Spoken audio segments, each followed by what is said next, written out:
everybody. I hope you're having fun. That's Brother Hal. He is an African immigrant to China. I think he has his passport now, doesn't he? Or do you not know? You don't keep up on Brother Hal? Yeah, I'm asking you. Me? Yeah, you. Oh, okay, no. He doesn't. Sorry, I thought you were going to introduce me first. How rude is that? I'm going to segue into the introduction, but you need to tell me about. Everybody is curious about the welfare of Brother Hal. No, he's probably doing a couple of DVD player ads, and probably not DVD players anymore. Just like restaurant ads, some new high tech thing, No, I'm gonna look this up. I'm pretty sure he got naturalized. Hao Ge, which I guess is how you say Brother Hal in Chinese. Yeah, Hao Ge. Oh, he's applying for citizenship. I don't. He's trying so hard. Give him his fucking passport. What's wrong with you? Yeah, that guy's old. He's 37. Fuck. He had to study Chinese for like 15 fucking years to be that good, and you're still not giving him a passport. Well, I mean, we all know about the Zuck. He's tried hard. He's tried harder. Zuck? Like Zuckerberg? Zuck. He's Zuckerberg. He went to the Chinese uni for like several years. He even asked, our dear leader to name his first child or something. That's creepy. And Uncle Xi's just like, nah. Yeah, I wouldn't. That's really fucking. I don't know who you are, lizard person. Get the fuck out of China. You're creepy. We don't need your Facebook. Here, let me catch you up a little bit because you are kind of quiet. Pretty much. All right, let me know if he's still quiet. Because you are quiet. 1, 2, 3, testing. Okay, that's perfect. That's perfect. Hey, everybody. I think that's better than me at this point. All right, so I think the first thing I just want to bring up, because people were asking about this, we actually talked about this like a year ago, and it wasn't news then, but now it is news. The thing about the titty loans with the thoughts. I'll bring up the Vice article for it. Sorry, the what? The titty loans, the nude picture loans. Because that's the big recent news. The nude loans. Yeah. Is it still a thing? Because you told me like a year ago that they were cracking down on that. Okay, so it was so it came into prominence, I think, back in 2016. It was basically just a new way for, I guess, budding. It was started off by a group of budding young venture capitalists who basically wanted to be in the loan sharking business, but also they were, younger than the traditional loan sharks. And I guess they just had a crazy idea and wanted to have a bit of fun with it. So essentially, and because there's a big sort of economic gap in China, which opens it up to this sort of stuff. They had a crazy idea where they would just get young girls, university girls and stuff like that, to send in nude photos as collateral, as security, for them to keep make sure that they make the repayments on the loan. Unfortunately, it ended up that they got hacked, and there is now 10 gigabytes of young Asian women who owe money, holding up fucking photo IDs of themselves. Videos, photo IDs, basically, they each sort of started with a video saying, my name is blah blah blah. This is my birthday. I am voluntarily declaring that I am using nudes as collateral, and I borrowed this much, and I need to pay back this much within 1 month. Usually, it ranged from anywhere between like a couple of thousand yuan, which the exchange rate is about $1 to $8 US, I think. So 1 to 2,000, which needs to be returned in 1 month with interest. Usually, interest is like anywhere between 20% to 40%, something like that. Within 1 month, it's a good deal. I mean, they're loan sharks after all. And if they don't, then obviously the threat is they release their nudes. I suppose most of them probably did pay back their loans. Culturally, Chinese people are very good at saving and Well, paying back you their told me loans. this when it was first happening, when it was first getting outlawed, that nobody had their nudes leaked. So I guess this No, is that's why it became outlawed because it got leaked. Not actually because I of thought the it was loan because sharks, they were but because killing they got themselves if sharked. they didn't repay it. No, well, they were killing themselves because their nudes got leaked. Oh, even though they did repay Yeah, it? yeah. Oh. Yeah, most of them, I imagine, would have. I mean, it's holding your nudes is big collateral. Was this did the leak happen like a year ago, the big hack that happened, or was that recent? Yeah, like 2007, I think it was 2017, right? Not 2007. 2017. Sorry, I'm an old man. So I wonder why fucking Vice is reporting this now, because it took them a year to learn of this, I guess.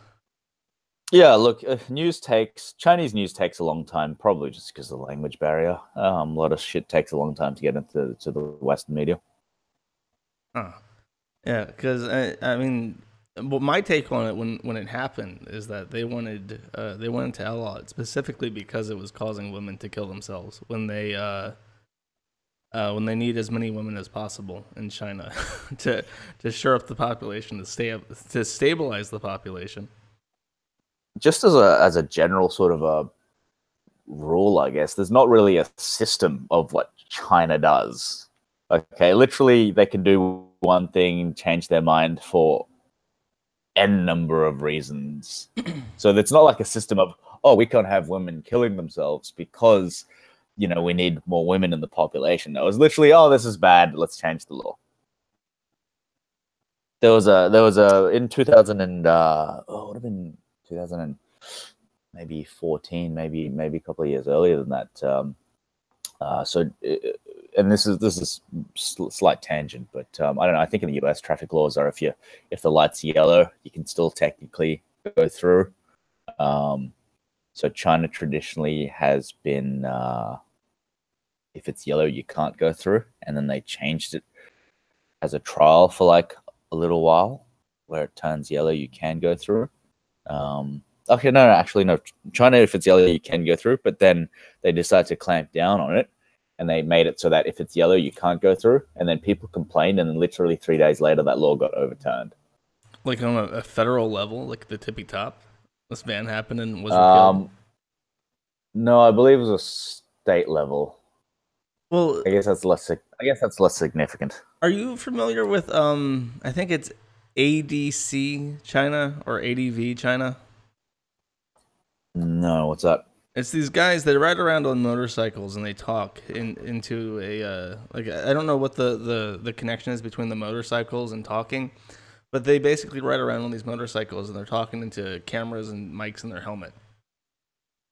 And they're usually very, very negative on China, and they say that they're constantly in fear of protesting the government and being arrested as a spy. This is like a YouTube channel. Yes.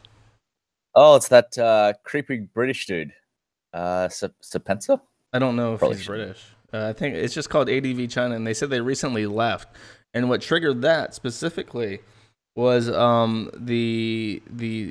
the streamer who did a cute version of the national anthem and is currently sitting in jail. And they like completely unpersoned her and deleted all of her social media. Is that true? That's actually so funny. Which guy is it? Okay, I'm looking up ADV China.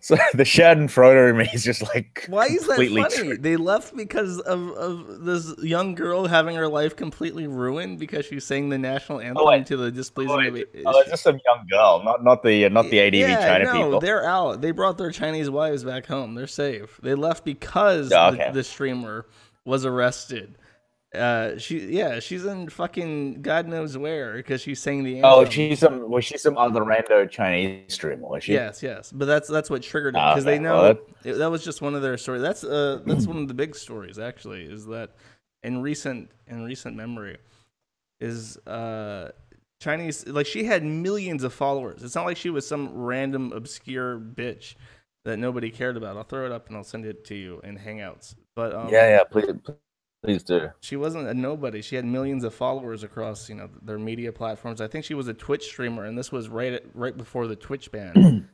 And she basically sang the anthem in a cutesy way, in a kawaii way. And Xi Jinping was like, "Oh, you got to go to prison. You fucked up."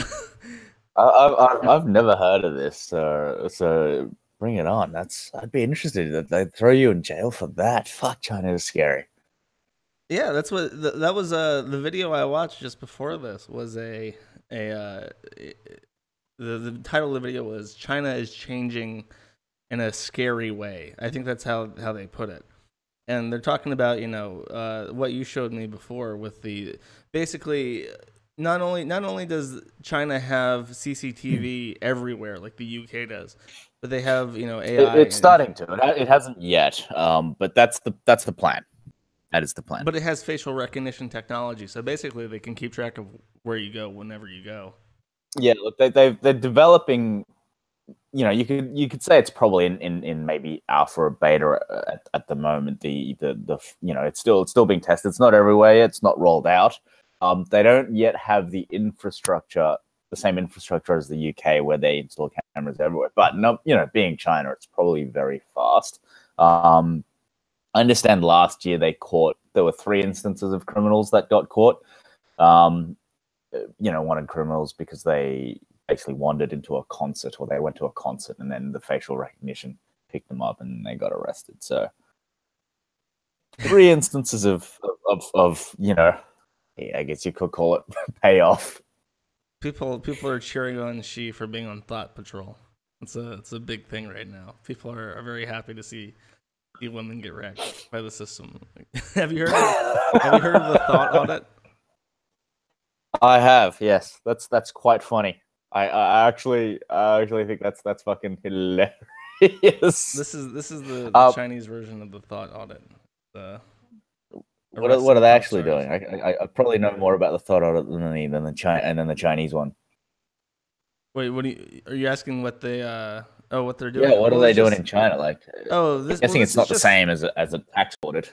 This is just an arrest based off a new law in 2017. The government introduced a law that made it a criminal offense to disrespect the national anthem, modifying lyrics, distorting the music, or misrepresenting it in any way.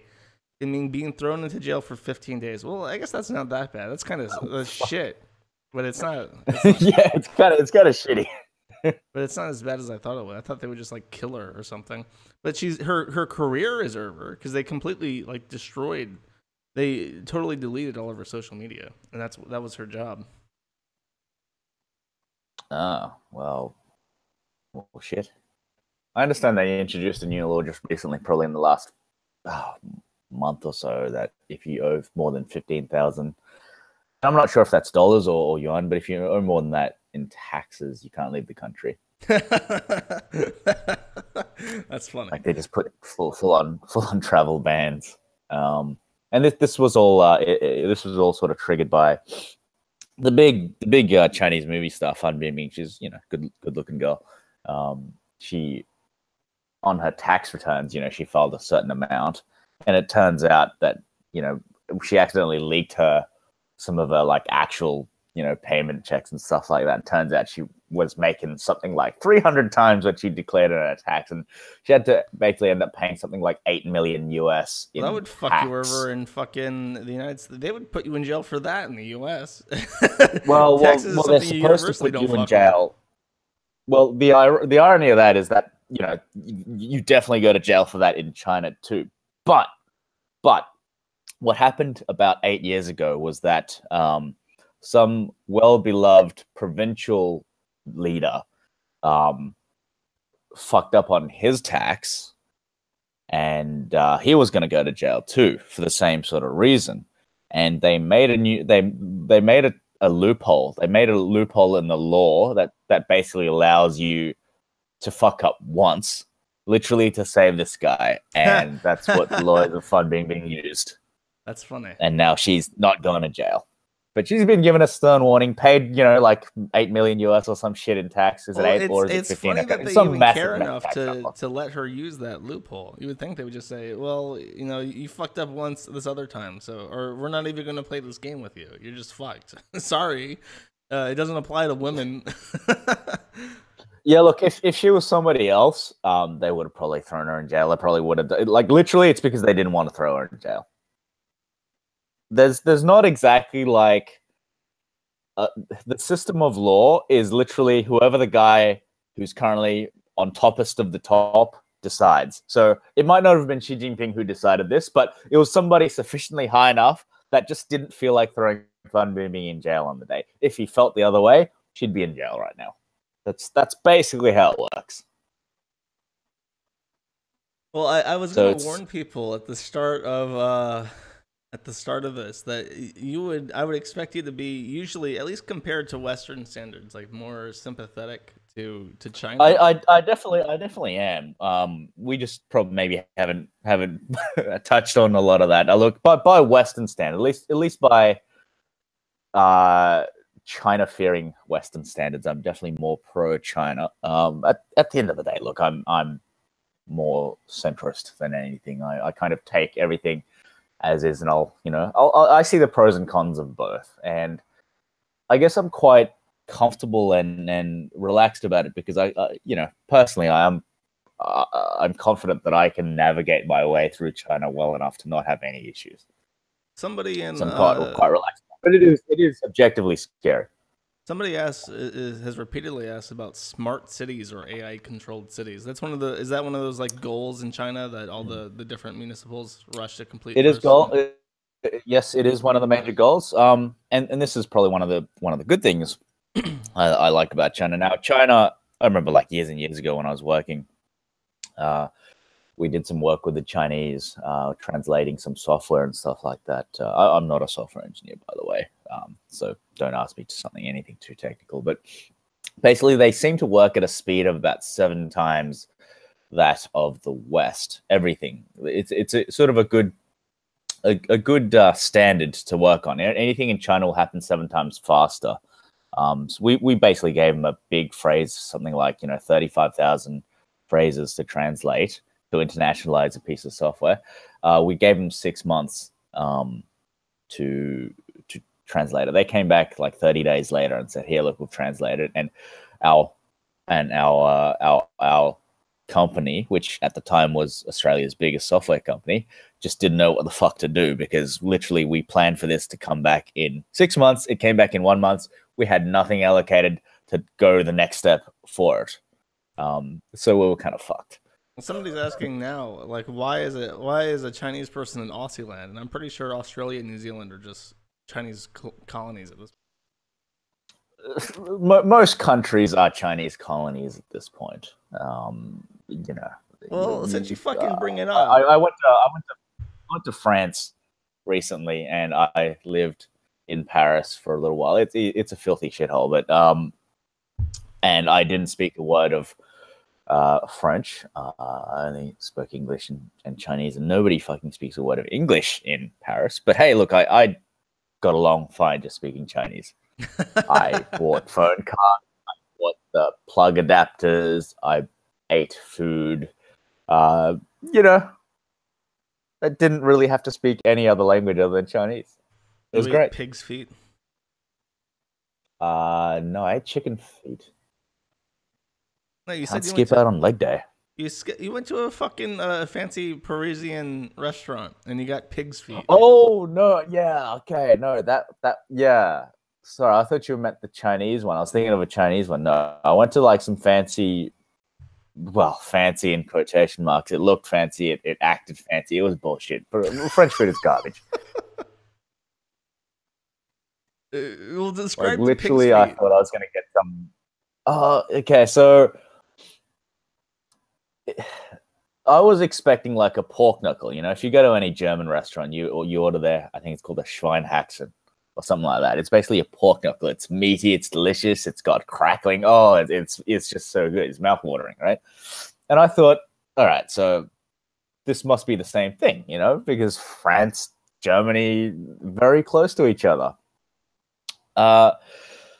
So I ordered the pig trotter, and no, it was just the sad tiny foot. It wasn't a pork. It was literally the foot with the toes. And this one, I should say, the Chinese have pig trotters as well, which are sort of stewed in like spices and soy sauce, and is actually fucking delicious. And they keep the fat on it and the gelatin. It's actually amazing. The French just had the sad little pig foot with all the toes, and you can tell it was a pig's foot, and it was just sort of cut off at the ankle, and it had the nails on it, and it smelled. It had the nails. Awful. Yeah. Well, they didn't know how to. They didn't know how to turn it into tendon food. and shit. Yes, it had tendon and shit, but this was a particularly skinny trotter, so there wasn't any meat on it, and it just smelled like a pig foot. If that's that's any way to describe it. Okay, so the Africans, I know they eat pig foot. I've never had African pig foot. A lot of ethnicities eat pig foot. The Chinese eat pig foot. We turn pig foot into food. We like cover it in spices, herbs, stuff like that. It turns out delicious. Okay, we stew it so it's soft, it's edible, it's delicious. The French kind of just boiled it, and it must have been kind of like semi al dente because they didn't boil it very well. It was just this pale looking thing. It was pale, it was sad, it was tiny, it smelt like a pig's foot, and it wasn't tasty. And it was like 14 fucking euro. Which is, it's like I think, almost 25 bucks. It's like 25 US, I think. No way. It's not that much. No, I mean, we can have a look. I mean, 14 EUR to USD is 15. Oh shit, the euro's gone down. It's like 16 it's US gone down dollars. And the US what the has fuck? Gone up. Erect. Yeah, what the fuck has happened? That's amazing. Because Europe is a fucking dump. That's what's happened. All right, guys, take your trips. Take your trips to Europe right now. If the airfare is cheap, you're getting good value. You're getting good value. You're getting good value, and it might be the last time you have to see. Don't go to Paris. Go to Paris if you want to riot. There's a riot going on with Paris right now. If you want to vape at the Arc de Triomphe. Do you want to wear your yellow vest? You wear your yellow vest and basically just breathe in fumes. Well, you mentioned the Chinese, everything being a Chinese colony. Which actually, before I ask you about Africa, because Africa is something that's going to be fun to talk about. Oh, do we want to answer the guy with a question about the tech cities? Didn't we just answer that? Well, let's go back to that in a sec. Because somebody specifically asked me about how not Africans, how the Chinese eat chicken feet. She was particularly disgusted. You want me to answer that now? Yeah. How do you eat chicken? Okay, so she's disgusted by the concept. So chicken's feet is actually fucking delicious, right? Just go to any what do you call it? We call them. You might call them dim sum or dim sum restaurants. They're basically like southern Chinese restaurants. They're either called yum cha or they're called yum chas in Australia. I think they're called like dim sum restaurants or something in the UK, and you might find some. If you manage to find a dim sum or a dim sum restaurant in the US, because I've only seen like sort of shitty Chinese takeaways. Okay, so chicken feet. The way to make it not disgusting and actually fucking delicious, to actually make it delicious, is what they do with chicken feet is they will marinate it in black bean and garlic and chili, for a certain amount of time. And then they will deep fry it so that it becomes crispy, all the skin and the mini tendon and stuff. And essentially, it breaks down all the protein and cell walls and stuff by deep frying it. It basically breaks it down, and then they will steam it with black bean, garlic, and chili, and then it becomes puffy. And that's where you get the delicious flavor. And you get the delicious texture, and it's actually fucking amazing. And I'd recommend it. Do you It like should look gnaw it dark off the bone and like a chicken wing, like the meat? no, it's the meat, literally the chicken feet meat, and there is some meat in the bone and stuff, but the outer covering, which is that sort of scaly skin that you see, that becomes a puffy sort of a. It becomes a lot like just normal chicken skin. It becomes quite puffy and delicious. Well, you converted a few people in chat to winning chicken's feet. I don't know. I'm not that adventurous. Look, I'll see if I can. It's no, okay. It's actually delicious, and I grew up in Australia, so I'm probably quite discerning, but it is actually delicious. I'll give you a picture of what it's meant to look like. While you're doing that, somebody actually asked a really good question that I think we can knock out real quick. He asked about WeChat payments making credit cards obsolete. We've talked about this before, how paying with credit card is, to the Chinese, like paying with check in America. It's something that's like, why are you doing this? You're wasting my time.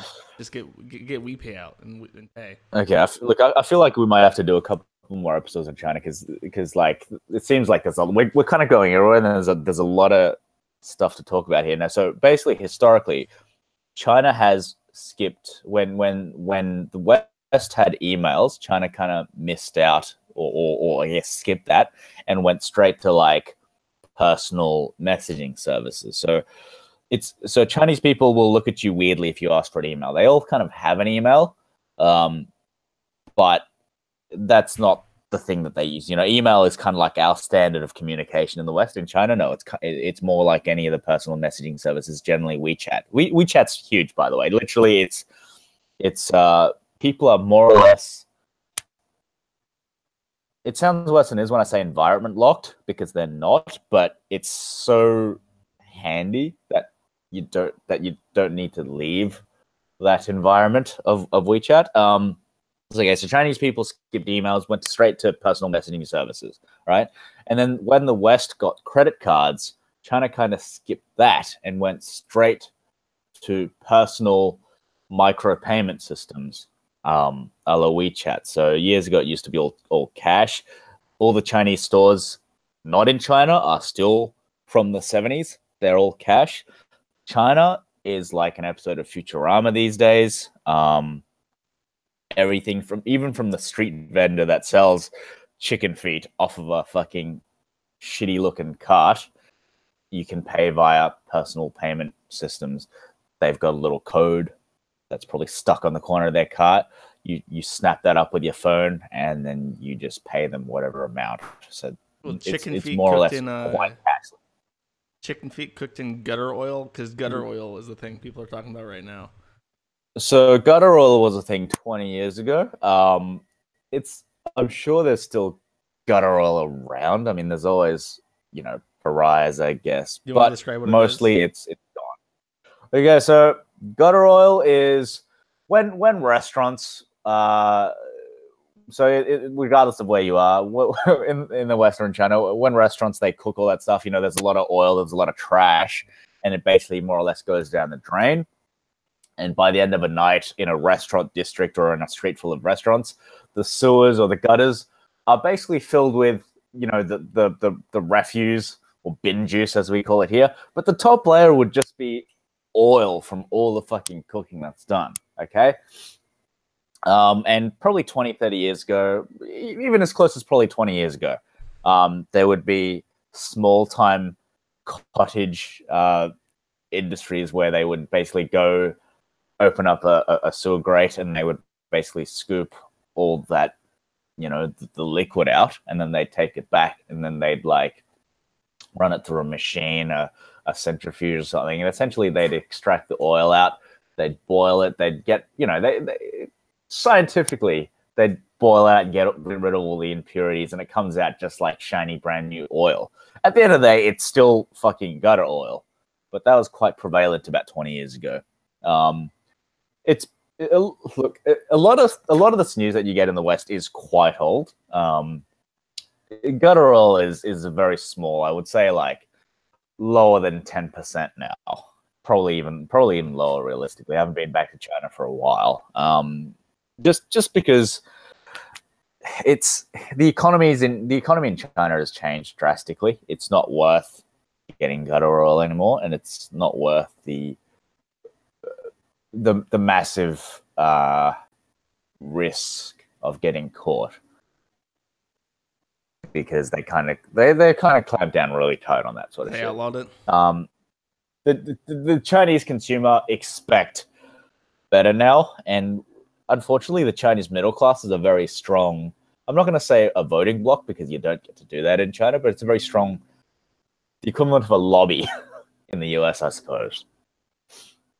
At the end of the day, as long as the fried food doesn't have gutter oil in it, they're complicit with whatever else is going on. Basically, they're complicit with a lot of things. Yes, there's certain things that they won't stand for. For example, gutter oil. You know, but a lot of other things like the disappearing ink girl. It's like, it's okay, it's fine. Is convincing us China isn't shit? Is this just Aussies shit posting? Is it? Are you just shit posting right now? No. I'd happily go to China. Look, last time I went was 2015. Huge changes since then. China has pretty much become, in certain parts of it, kind of like an episode of Futurama, just because it is quite advanced, it is quite futuristic. A lot of homegrown Chinese companies, for example, what are your options when you buy an electric car in the West? Tesla. In China, you probably got about 30 different options. My family has an electric vehicle. It gets something like 100 miles a gallon, or whatever the equivalent is. It basically costs like about $2 per 100 miles or something like that. Maybe it's in kilometers. Maybe it costs about $2 per 100 kilometers. That's how much it costs their electric car to run. It's made by BYD, which is a Chinese car company. There's probably maybe 10 to 30 other electric car options, and they're not very expensive. In the West, you can pay out the ass for a fucking Musk flavored Tesla, and that's basically your only option. In China, you've got a lot of options. Okay, and on the last thing I can think of regarding food before we go back to Africa or go back to the AI cities, we'll do the AI cities. Yeah, is the boy eggs? People are desperate for information on boy eggs. Boy eggs? Yes. As in, what are they? The virgin boy eggs. When you they get the high school boys to pee into a jar, and then they get eggs and they poach them or something in the pee.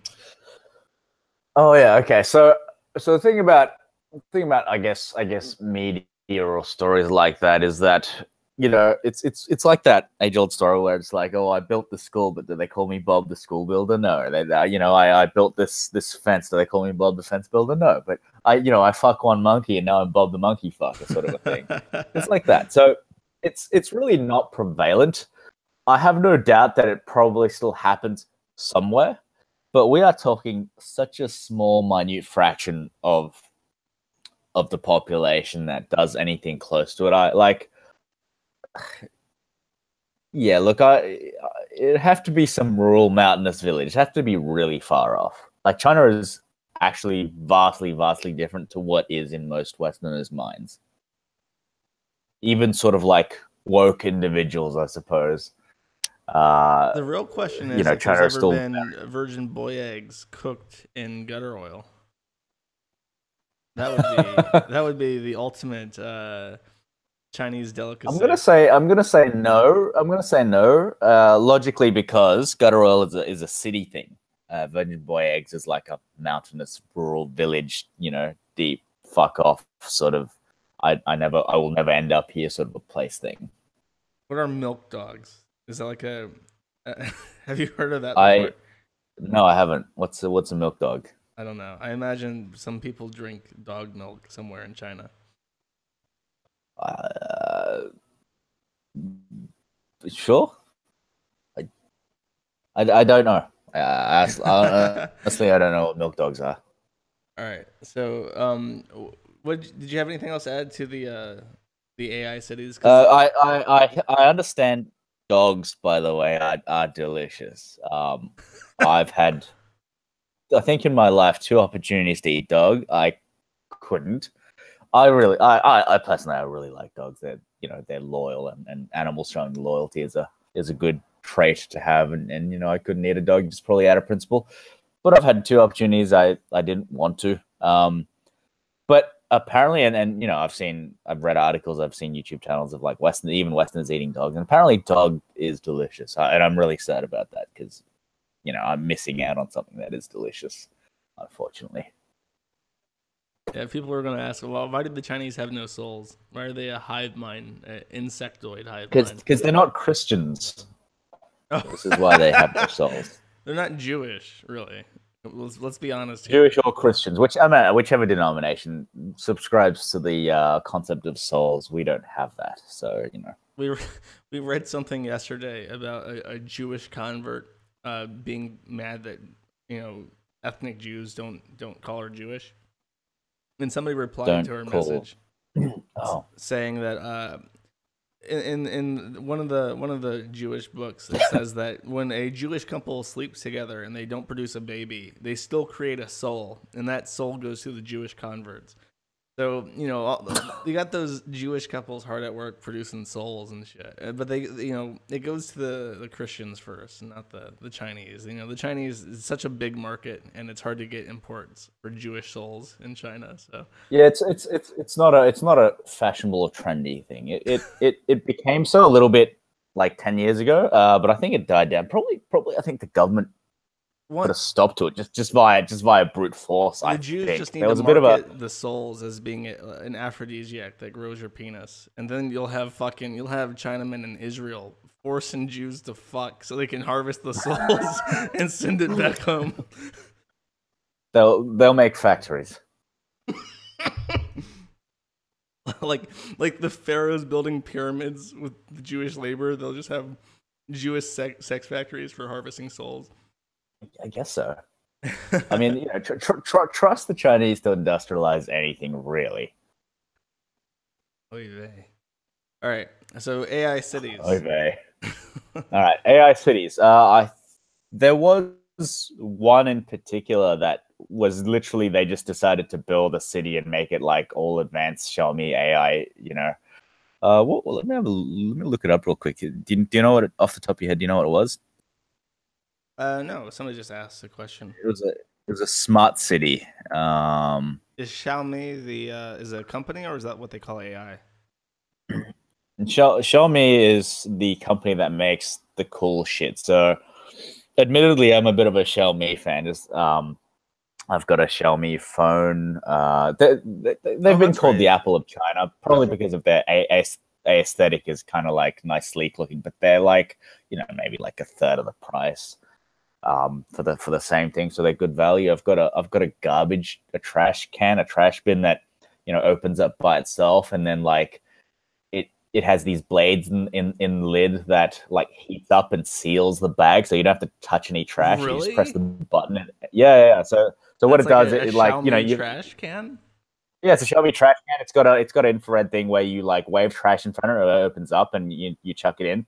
When it's full, you push a button, and these like 2 heated blades in the lid like crosses over and then cuts the top and then seals it, so that now you've got like this sealed package of trash, and then it opens up the lid by itself, and you just take out the trash, and then it closes the lid by itself, and then it vacuums down another bag. So essentially on the lid, it's like a big plastic tube that's all folded up, and then the blades in it, the heated blades in it seals the bag. And then obviously once the tube comes, it vacuums the tube down with the sealed end down, and then when it's done, it seals the top end, which also seals the bottom end of the next bag, and it vacuums the tube down further, and then you throw the old trash down.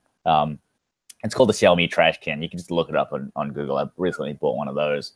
What else do I have? I have Xiaomi. I have Xiaomi lights all over my house, so it's like I've got like a Amazon listing, Amazon device. Has Apple lost its dominance in the market there? Because I know for a while iPhone was the must-have. It's losing dominance. It's still quite popular, but I'm actually not sure. It might not be. It's definitely losing. Has been losing for the last 2 years. Mostly because of a homegrown competition, but also because it's become less trendy. Like, 10 Well, years Apple's ago, become 15 years ago, shittier whenever. after job side in general. Yeah, that's true. That's true. Like 10 years ago, 15 years ago, whenever a new iPhone came out, the line outside would go for like a kilometer outside of an Apple store in China. Recently, for the iPhone 10, they put barricades that hide security guards. Literally, there was like 6 people in line. So there's a big difference. There's definitely a big difference in the market. Well, I was tempted to get Xiaomi actually, because my Huawei met an unfortunate fate of getting crushed to death by my fat fucking ass. So, Yeah. Also the CEO's daughter recently got arrested. So it's bad omen. Bad omen. Time to change. what? Who did? The Xiaomi guy? No, the daughter of the Huawei CEO recently got arrested in Canada. US looking to extradite her. China really pissed. Very angry. Huh. She put in a court order to suppress the reasons, so we don't know the reason, but it's probably something to do with like some antitrust, basically trying to sneak in, probably. like Huawei technology and having various functionality that the US has banned. For example, like Amazon listening device. Huh. Oh, did they ban Amazon's? I get fucked. That's such a creepy piece of shit. Didn't you buy one of those? Yeah, no, I have it. It's controlling my lights and all that sort Your of shit. Xiaomi lights? Yeah, it's controlling my Xiaomi lights. That's about it at the moment. Okay. Oh, before I forget, you mentioned that Paris is a dump. Uh, Absolutely. A Russian woman asked me to ask you that her mom went to China at some point and said that the cities there were cleaner than the cities in Europe. I guess you would say that's Yes. on average. Yes, they're yes. Like I said, the picture of China is vastly different to what like the vast majority of Westerners think. Standards are very high now, especially in the international cities like Shanghai, Beijing, Guangzhou, Shenzhen, and stuff like that. When you have a burgeoning middle class that suddenly rises to like economic validity, I suppose you could call it, they have demands, and one of their, as any middle class, one of their demands would just be clean streets. And when you have the number of people demanding clean streets as you do in China, the government kind of has to do something, because the last thing they want to do is piss off the middle class. They don't want any sort of uprising. Okay, so I guess what I want to save stuff about like a Chinese collapse for last, because a lot of people are speculating that, especially with the ghost cities, that they're saying that's like a sign of okay. So the ghost collapse. cities thing is like, once again, is like 15-year-old news. There's this city in Urdorsu. It's a place in Inner Mongolia. It's a mining town. They decided to build an entire city to support this mining town. So now, and obviously they all got snapped up. They all got bought up. But who the fuck wants to live in a mining town, really? But because of the culture, owning a house is still like the thing that everyone wants to do. That's why, say in the US, the rental returns for a property is quite high compared to the actual cost of the property or the value. In China, it's the opposite. The rental returns is like maybe 1% to 2% as opposed to about 5% in the West. And the housing prices to purchase is astronomical, just because everyone wants to own. They just feel better about owning. As they fucking should, because renters are slaves. There's a Bible verse about that. I think it's Proverbs 22:7. I told you about this. I told you about my Bible verse. Yeah, no, I understand. It's true to some degree. Like in the West, yes, just because you're paying a lot to rent, but in China it makes more sense to rent right now, just because you're paying very little. Like there's basically an economic cutoff point. There's basically a logical cutoff point to where it's better to rent than to buy, or vice versa.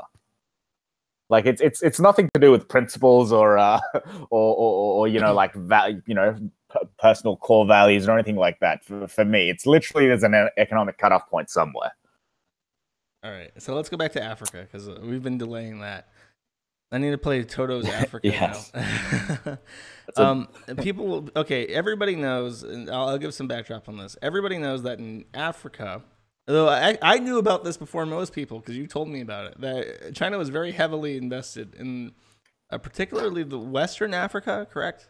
Like Nigeria? Western.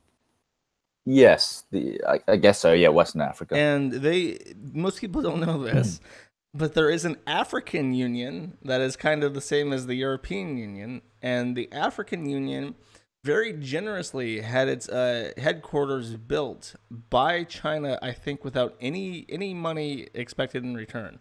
Like China just built. Oh no, literally, China just said, "Hey, look, we're gonna build a headquarters for your African Union, right? It's gonna cost 200 million US, and we're just gonna build it for you." And 200 billion. 200 million. Oh, I was gonna say, Jesus fucking Christ, that's a lot And of the fucking African money. Union said, and the African Union said, "Really?" And China said, "Yes." The African Union said, "Cool, thanks. Let's get it done," and they got it done. So, in general, what you've described is that what China wants is wood, and Africa happens to have a lot of wood. So, what they're doing right now is they're having the African countries sell them very massive trees so that they can make tables out of them. Is that the truth? It's the general direction is correct, but it's not wood. It's literally any resource that Africa can stump up. You know, we're talking gold, we're talking diamonds, we're talking wood, we're talking marble rocks. Literally anything that they'll cough up, China will take. Look, the strategy here. Now, China, unlike the West, who I think works on election cycles, China has because it's one government. Okay, it has all its strategies are based on sort of long-term investments. Yeah, so the 100-year plans. So the big one is people ask, well, you know, Taiwan isn't really part of China because it has this government. Like Taiwan and Hong Kong are on the plan. They've got 100 years. Either they're going to become independent before this 100-year plan, or they're not going to be. They're going to be completely integrated by the end of it, because that's how China works. Yeah. So basically, you know, they've done in the last probably 30, 40 years, they've done all sorts of things. Like, you know, they've slowly gotten all the little countries, you know, all the little, I'm going to call them little shitty island countries in the UN to, like, you know, vote with them in a block. They've basically infiltrated Africa and are sort of laying out essentially what the British did to, like, Asia and Africa, you know, back in the Empire days. China are kind of doing the same thing, not with guns, but with, you know, other, I guess, soft power, as they say. They're not rolling tanks down Taipei, is what you're saying. Yeah, they're not doing that anymore. It's more. Oh, so it's more things like this. So when I was in Paris, okay, there was I went to this Arabic corner store to buy some like ice cream because it was hot, and the owner who was this sort of fat looking chic fella, he looked like who's that guy from I don't know if you've ever seen Apocalypse Now, but that guy that talks like this is just this fat, you know, Egyptian looking fella, and he was from Egypt, and he said, "Are you Chinese?" And I said, "Yes, why?" And he said, "Oh, thank you, my brother, thank you." And he almost came up and hugged me, and I was kind of afraid because you know it's Paris, but but he was very friendly, and he said that he kept thanking me, and I said, "Thank you," and I said, "Oh, why?" And he said, "Oh, because I come from this small island in or near Egypt or something, and even the government won't install any sort of infrastructure. And then Chinese Huawei came in and installed all the telecommunications. Are you talking and about now like we the all Turkish have side of really Cyprus? Sorry? Like the Turkish side of Cyprus? I don't know. He just said he lives on some small island maybe his English was shitty and he meant something else, but it was some small place where even his own government wouldn't install telecommunications, but Chinese Huawei just came in and installed telecommunications. Now, obviously, there's going to be all sorts of like listening devices, and this is a sort of a soft projection of power as well. Now this entire island, including this motherfucker who has a shop in Paris, who has nothing even to do with this island anymore, is thanking some random Chinese guy who had nothing to do with the installation of his telecommunication system. But hey, I'm being thanked. Well, yeah, he's like a guest in France, but if any fucking Chinaman wants to lay his head down, he's got a bed for him, apparently. Yeah, so yeah, exactly. So, you can see how, I guess, grateful these guys are. So I imagine that China is basically doing that en masse just as a general political strategy. They're paying off debts from the little island and stuff because, they're basically buying their votes in the UN sort of thing.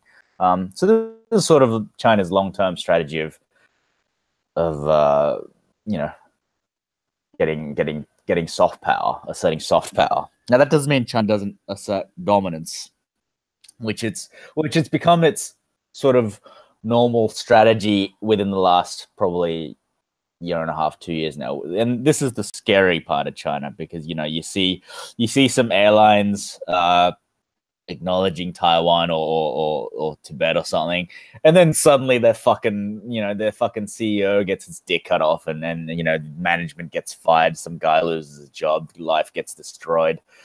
Chinese people are in uproar, and suddenly their company apologizes. Look at Dolce & Gabbana recently. Look at Valve. Well, okay, that's the interesting thing is that before we get too off topic, we'll get back to that. I'll write it down. But there was the Hilton Suites was the one that you showed me a while ago. That this was about 2 years ago. What happened is was it Hilton? I can't remember if it was Hilton, but it was some. But basically on their website they had like a little visa guide. So you selected what country you wanted to go to, and it would give you information about how to rent a room at a suite in that country. Well, because the visa requirements for things like Taiwan and Hong Kong and China are all different, and especially different for Tibet. Tibet, I don't think to this day you can go to Tibet without special permission as an American. So, they have that segregated on their list because if you want to go to Tibet, they have different information for you.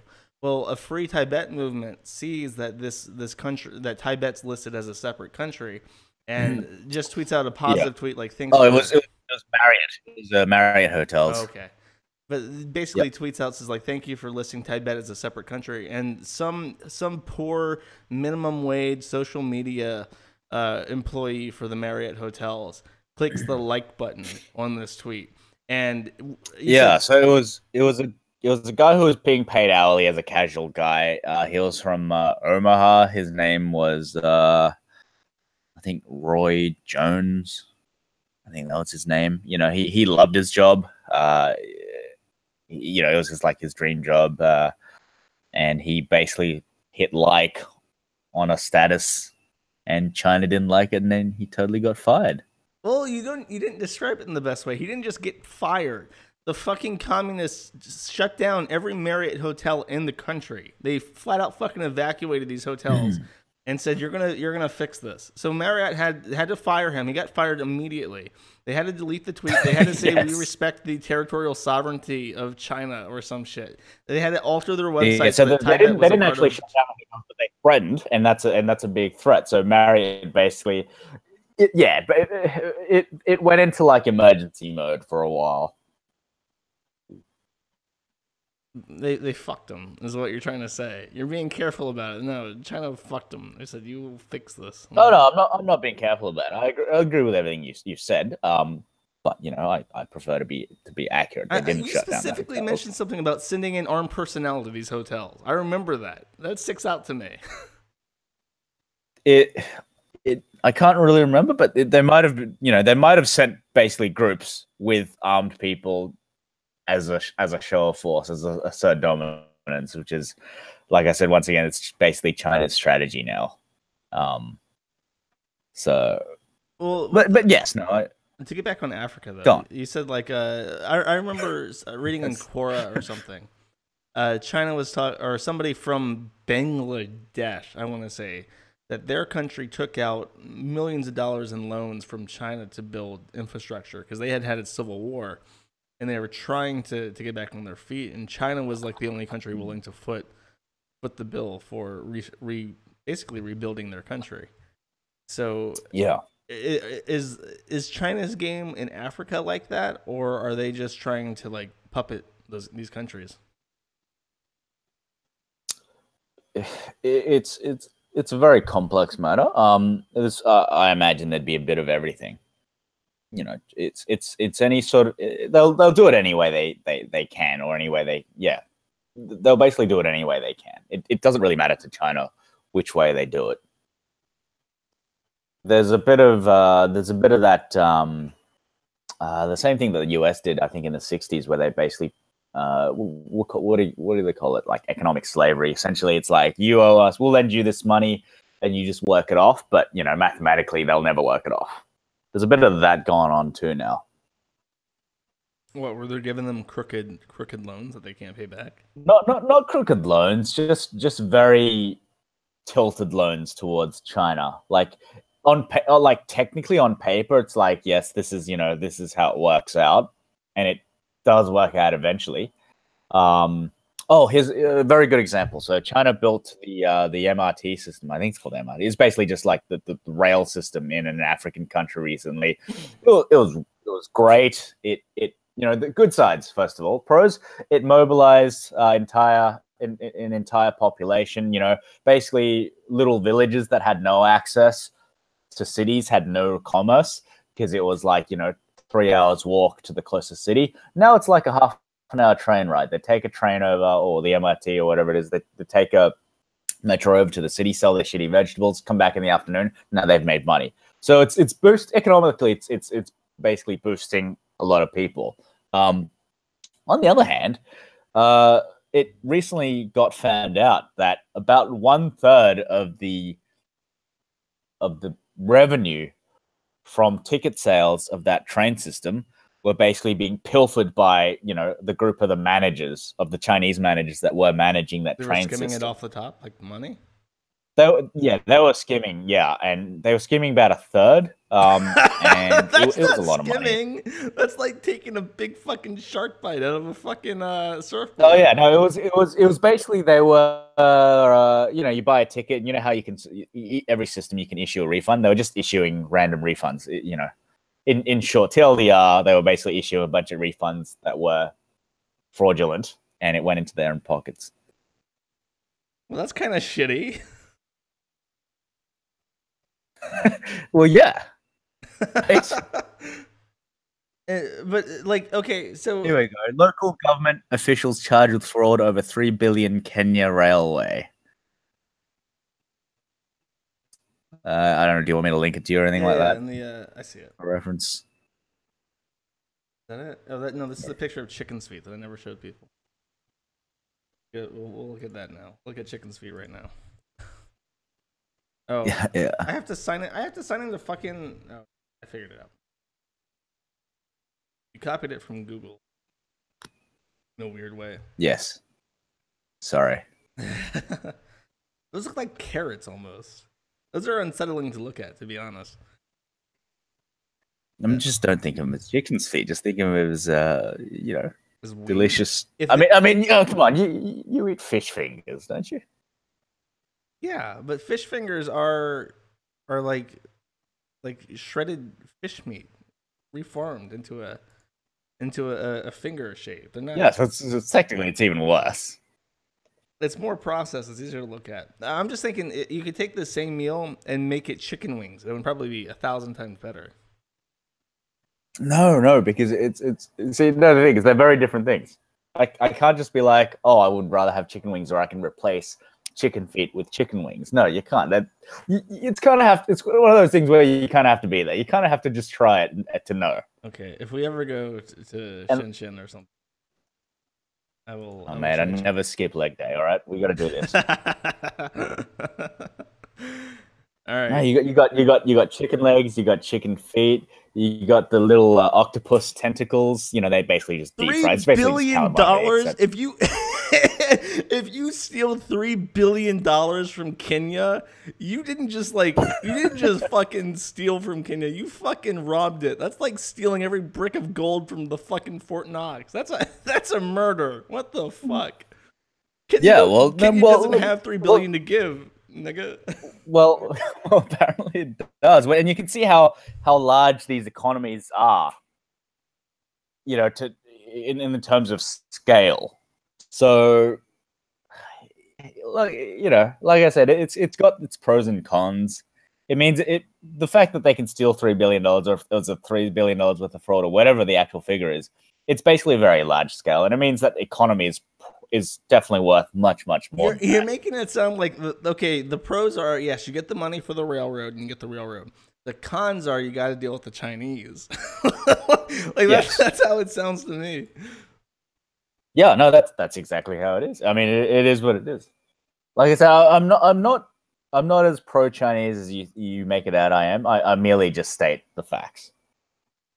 Okay, so I think the difference is while most people might get exasperated over a certain fact or a figure, I'm just like taking it as is. You know, it's like, yeah, that's what happened. Well, the one thing I remember the most about like your sayings, you've told me some sayings of China. The one where it's like if like a earthquake happens and a building collapses and 1,000 people die in a horrible pile of flaming rubble, like people are just like, yeah, too many people were living there anyways.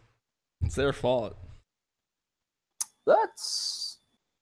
I don't think that's did I say that? What did I say? You exactly. Said that it's normal for the Chinese to look at a catastrophe with mass casualties and say something along the lines of, yeah, well, it's their fault for there were too many people there anyways.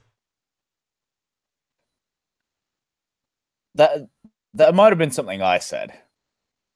I think. Yes. Yeah, it might have just been a personal opinion. A personal opinion. Well, as we covered, the Chinese are an insect hive mind, so it's definitely a saying now. It's in the hive mind. You didn't get that from nowhere.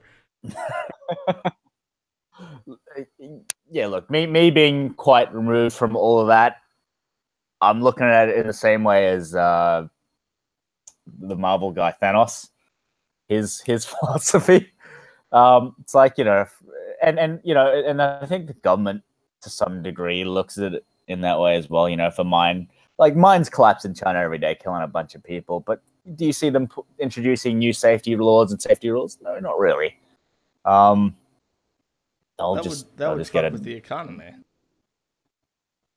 Well, no, because they just get another group of working poor to replace those dead guys. Well, I'm saying it would fuck with the economy to add rules.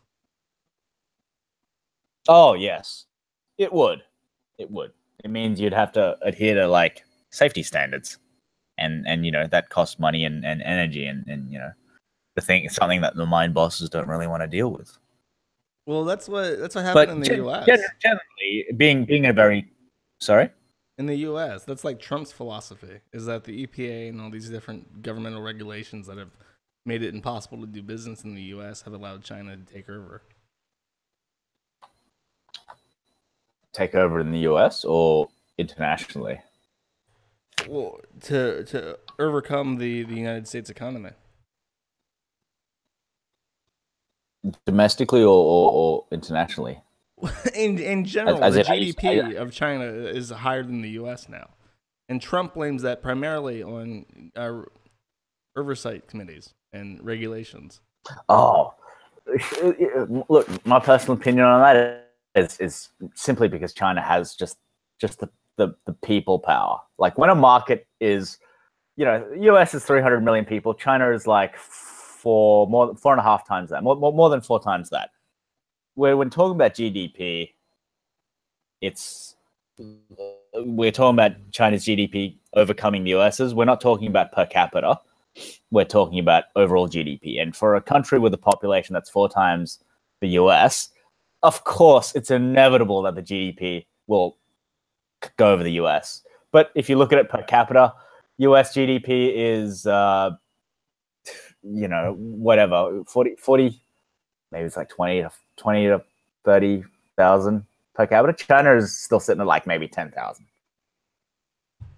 So when people say per capita, China's GDP, yeah, China's GDP is not is nowhere near beating the US per capita GDP. But when people say China's GDP is taking over the US GDP, it's the overall GDP. And I mean, come on, with a country, the population that has 4 times that of the US, of course it's going to overtake the US. Well, eventually, and kind of. I think it already has. No, I think it happened mid 17 or something. Yeah. Well, you told me at some point, I think, that what China wants to do, what it wants to do, is be like the Americas in the 1950s with a high middle class, and most of the unskilled labor being outsourced to African countries, while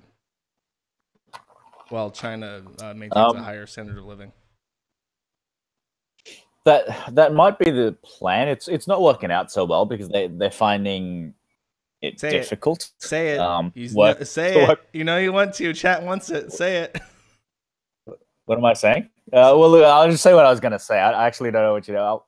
But basically, they're finding the Africans difficult to work with due to cultural barriers and stuff like that, language, culture, that sort of thing. I think there was one thing, and you know, don't take it as generalization because I only heard it once, but they said the Africans are lazy. Yes. Compared to the Chinese. Yeah, that's what Chat wanted. Yeah. That's what Chat wanted. Okay. Okay. Yeah, basically they're saying the African workers were lazy. And honestly, compared to like the average Chinese worker, everyone's lazy. Well, they don't work 18 especially hours the Africans. Apparently they don't work any hours a day. Yes. That's why China's allowed to can quote unquote skim a third of the fucking profit margin and nobody notices. Like somebody was walking and slipped and fell and the papers came tumbling out and they're like, what the fuck? This don't make no goddamn sense. You know what? It probably wasn't even fucking the Africans that discovered the fraud. It was probably like a Chinese tax audit. It was like they had to phone up Kenya and be like, "Do you guys realize that they've stolen a third of the profit?" And Kenya was just like, "No." Yeah, I think they found it somehow because they were just missing. The numbers just didn't make sense. I mean, when you're taking a third of something, that leaves a big hole. It's a lot of evidence. They should have just taken less, you know, instead of taking 100 million, or 3 billion. They could just take 1 billion for fuck's sake. Let's not get greedy here. Yeah, I know, right? It's the monkey hand in the gourd thing. So you gotta take less. You gotta take less if you want to get away with it.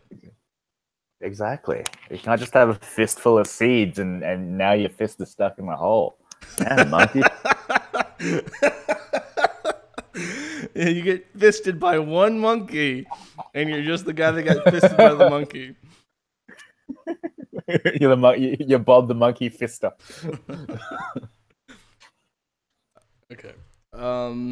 Covered the Marriott hotels. Okay, people also asked about Chinese people letting their kids shit in public. Once again, it's probably like... Actually... I've seen pictures. I've seen pictures of people not in fucking African clothing. As a thing that's culturally acceptable 30 years ago. Okay? As a thing that some people do because they're just fuckwits. Currently, yes. You get a lot of news stories, and every time it happens, it hits the Chinese media of some rural wank with his rural wank children coming onto the Beijing metro, you know, and they're dressed like rural wank Chinese people from 30 years ago, which is they have a giant hole in the middle of in the crotch of their pants for ease of defecating and pissing, and their kid decides to piss. Basically. Yeah, and they basically, they basically piss in the middle of on the fucking train, and then obviously everyone records it. puts it on media. Everyone gets into a fucking a Chinese rap battle over it, and these essentially these hillbillies, they get put on the media and they get blamed, and Chinese media says Does the media even this is what censor you the should faces like they would in the U.S.? They probably don't, do they? Sometimes. If they're feeling Generally, jealous. not the bad guy.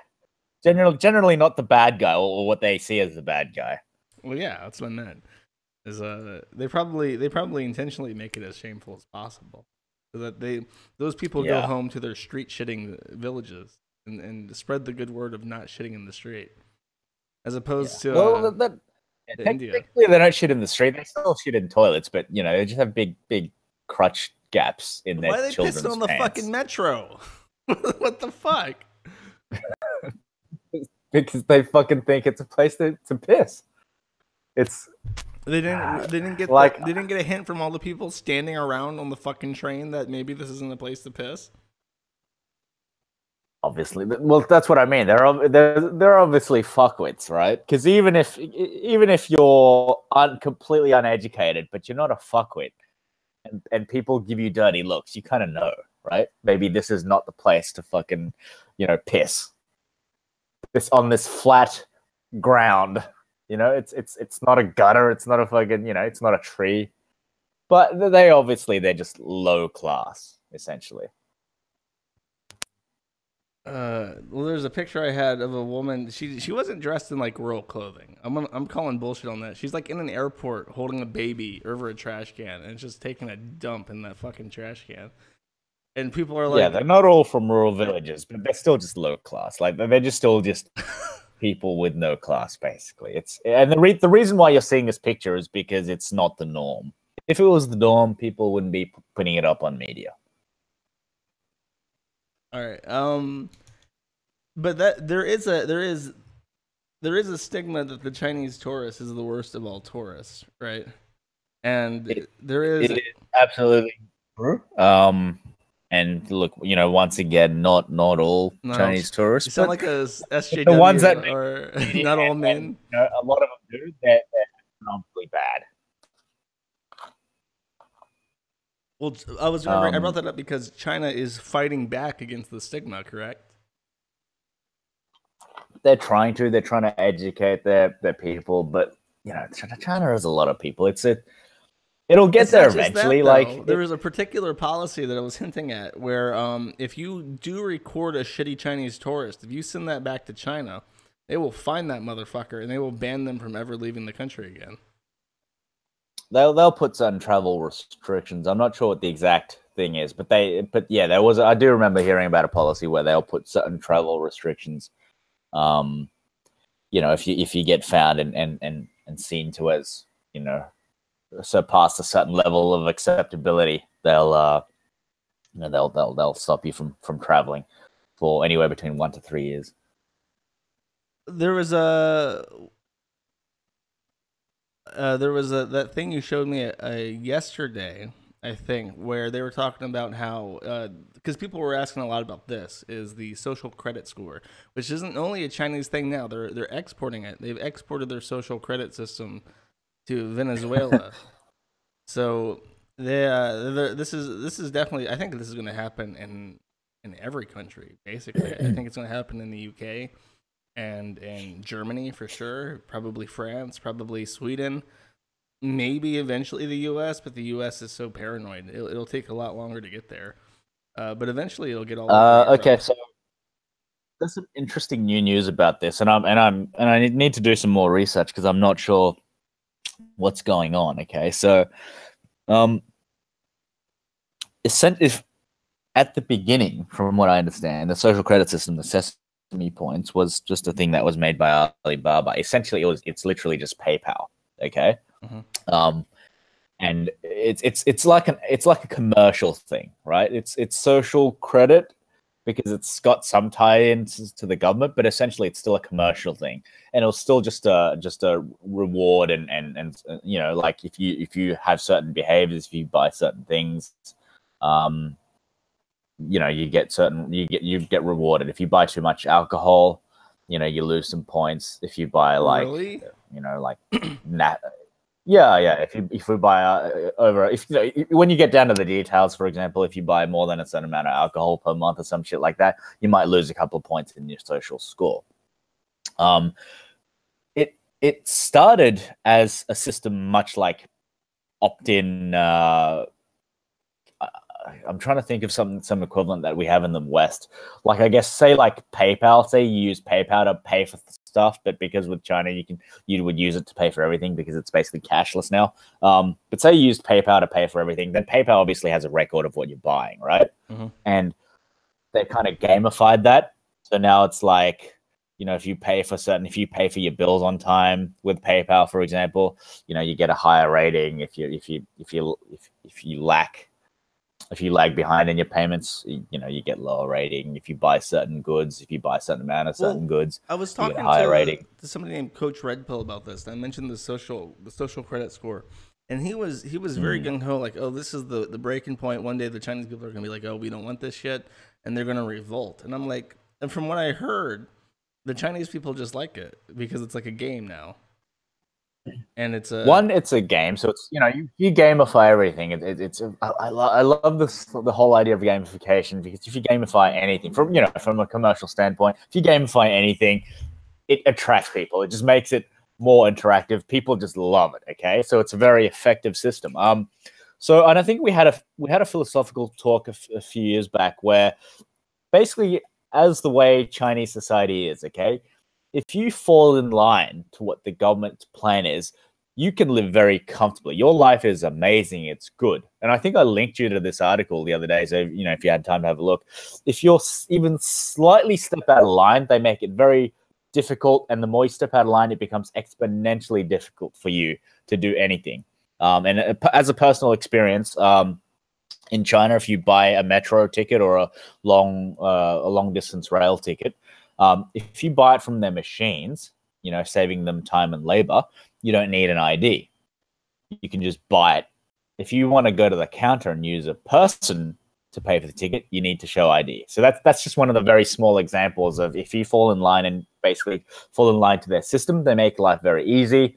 And if you step out of line a little bit, they make it very difficult. So the vast majority of Chinese people are in line, not only because of the risk of stepping out of line, but like carrot and a stick thing, right? But also because of the giant carrot that's dangled in front of them if they do step in line. So most people, they like the system because it means they get big discounts. In the U.S. though, people ask me, why do I have like I'm very like, even people like on my streams and stuff, they call me out for being sympathetic towards China, but this is something that already exists in the U.S. If I wanted to use the N word with a hard R right now, I could get banned off YouTube. If I say anything which is fucking ridiculous. Yeah, if I say anything that's like nasty, like not politically correct, I can't be on Patreon. If I like, there's a whole list. If I make fun of retards on the internet, for instance, I might have to make my own hosting company to even get my website online. There's a whole range of shit that you might that is exponentially fucking difficult just because you do something that people don't like. That's already happening in the U.S. If you go to Germany and you make a Nazi joke, you can go to fucking jail for 6 months. So this shit already exists in the U.S. That if you do something that's not kosher, and speaking of kosher, there's an entire group of people that you can't talk shit about at all if you want to have a good life. So if you do anything that's not kosher, you will be fucked hard in the West as it stands. And that's I had kosher food in Paris, and it gave me the runs. Thank you. That's a side thing, not hating. It's actually what happened. I'm sure it's not all like that. That's because you're fucking lactose intolerant. You probably got cream cheese or some shit. No, it was like some lamb, and it was delicious, but there's something definitely wrong with it. Anyways, my point is that what China is doing is just the natural conclusion of that. If you wonder why do we have the Visa card and MasterCard duopoly? Why do we have to rely on PayPal and shit like Stripe? Because people blame Patreon for every goddamn thing. Patreon itself is but a tree swaying in the fucking wind that is Stripe and PayPal. They don't process a dime. They handle not a single dollar. It is entirely managed by PayPal and Patreon. They handle no financial numbers. They handle no information about you. Entirely up to them. So PayPal banned Sargon of Akkad, right? Well, guess what? They can tell Patreon, kick him off, make sure he can't get back. He can't switch from PayPal to Stripe, or we're gonna kick you off our entire platform. And that's like 50% of their transaction volume. Now, the natural conclusion is you're gonna have authorized applications for MasterCard, Visa card, and you're going to use it exactly like the Chinese do, instead of cash, instead of credit card, instead of a check. And the whole fucking the 3 bureau credit score is going to become the exact same fucking thing, because that's what it was in China first. It was just a financial credit score, but then they're like, oh, we can tie in behaviors as well, social behaviors as well. And of course, that's going to fucking happen. In fact, there probably are some things that exist in your credit score that have nothing to do with money, and is behavior as opposed to credit behavior. So don't get too shitty over China. It's coming to you very soon. Yeah, it's basically in any first world economy, the same thing is happening. It's just that it's probably easier to make a media article about it in China, because China, they don't bother to hide it. Mostly because of the culture of privacy. In the West, privacy is a big thing. In China, not so much. Traditionally, it's been a very communal, a very communal cultured society. Look, you can ask for other people's. You can ask what your salary is in China quite openly. Between friends and stuff, and generally it'll be discussed. I'm Chinese. I'll talk finances any day of the week. And people just share information. It's not like a private thing. People don't have huge privacy issues. And in the West, it's a big thing. Privacy is like a big sacred thing in the West. So that's why I guess the West has trouble with the idea that you've got a hidden credit system. But credit cards have had that system for the last probably 30 years. Big data is a thing in the West. Like, I had a mate that had a phone conversation about needing a cardigan with a friend he was talking about, and he just mentioned like cardigan a couple of times. The next morning, he got a Facebook ad. My mom's done that. My mom's told me, and it basically, that they'll sit around. Yeah, Facebook ad, got a cardigan. He bought it. He was happy. Well, thanks a lot, asshole, for intentionally poisoning the fucking well. No, my mom. I should say this guy's Chinese, by the way. He said, because I had some concerns. I was like, doesn't that worry you that you had a phone conversation and you mentioned cardigan? The next morning, you're browsing Facebook and you get an ad for the cardigan, and he said, yeah, I clicked it and it was the exact one I want. It was $20 and I bought it and he's wearing it and it looked good, and it does look good on him. And I said, but doesn't that worry you? And he thought about it for like half a second. He's like, no, it fucking worked out perfectly for me. I got exactly what I wanted. This guy's Chinese, by the way. I think you know the guy I'm talking about. Oh yeah. Yeah. My mom even told me the story though that their phones were off. They weren't using them. They weren't in a phone call. They put all their shit in a fucking circle, and they had an open conversation about a topic they had agreed upon as a test. And they just started talking about car insurance or something. And every single one of them on Facebook and on Google were seeing all sorts of ads for car insurance. So it's like this shit's actively spying on us constantly. Oh yeah. Like any phone, it doesn't really matter. It's basically picking up certain words and it's just giving you ads based on that. And this has been happening for several years now. I think it's the other way around. They record absolutely everything said around you, and then they like the Google shit where they can subtitle an entire video automatically. Everything you say around a phone is being encoded like that and being translated into text. I'm not exactly sure how it works, but it seems like that. Like, if I don't know if they're actively recording. If they are, wouldn't that just like use the battery a lot? So they're doing something. There's definitely something going on, because there is some sort of pickup that's happening. I don't know. I just don't know if it's like active or passive or something like that. It's some hocus pocus that I don't quite understand. Well, my point is that don't get too fucking comfy, because whatever is happening in China, and somebody says we're gonna have the Sesame Score in Europe and throughout the U.S. in 50 years. And 50 years is fucking generous. Like 2 years, by if not already. By 2030 at least, it'll be open. Point. It's not. Oh yeah, it'll be like I'm pretty certain. Like, no, okay. Look, everyone has a credit score, right? In the US, what do you think that is? You know, what do you think that is? It dictates what you can and can't buy. It dictates whether you can take a loan or not. Every time you do anything with finances, they look up your credit score, right? You know, what do you think that is? That's just the beginning. Somebody's saying that this is too depressing. We need to play the White Girls Fuck Dog song again.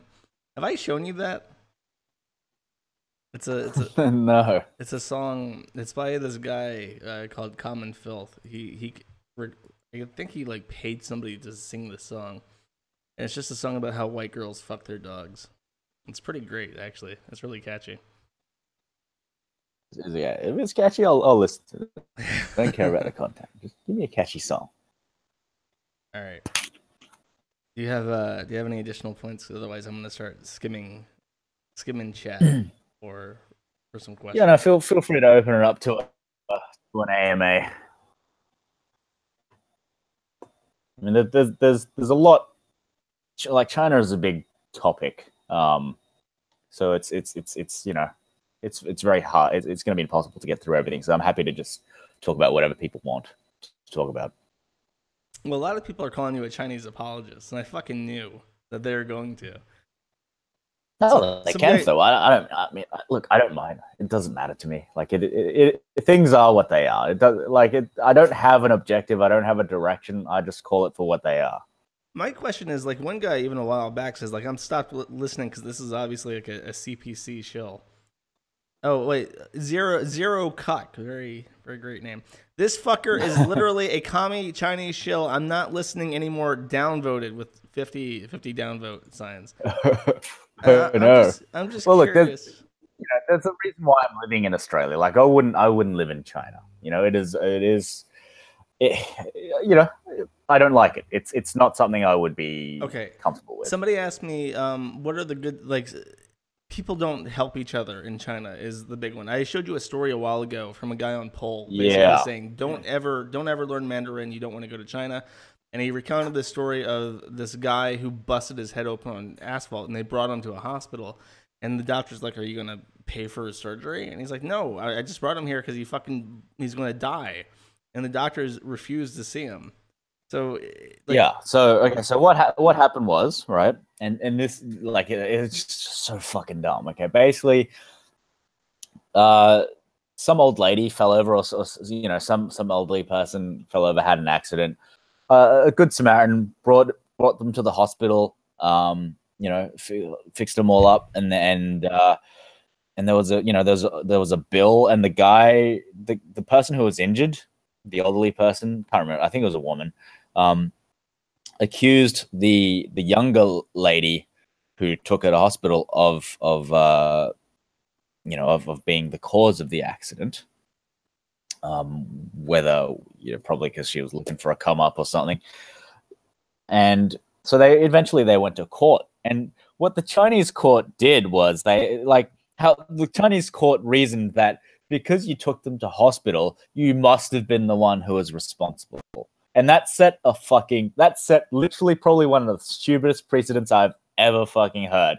Because now what it's done is people are afraid to help other people because there's been a precedent set that if you help them and take them to the hospital, obviously you're the one responsible, because a reasonable person who was not responsible for this accident would not be kind and help them out. So that's literally, it's because of this court precedent that was set several years ago. It might have been like 10 years ago, something like that. the precedent was literally set that a reasonable person would not help another person in trouble unless they were responsible.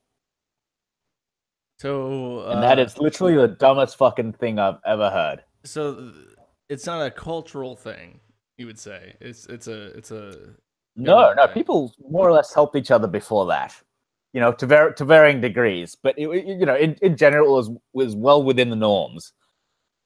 But after that court case, people completely just, you know, stopped. You know, they prefer to look the other way just because they don't want to be held responsible. There's a particular story that got shared around. It's a book from the early 20th century regarding regarding China. Now this is before the revolution, but the guy from the West who had visited China was talking about how ruthless they were in general, and his story was that I'm trying to figure out how to put this. The Chinese, he described them as a naturally conspiratorial, insidious, deceptive people, and he said that outside of your own like China family, he described was very important in China, and the main reason why is in outside of your family, you can't trust anyone. And in their culture, he said that you would be naturally distrusting of everyone.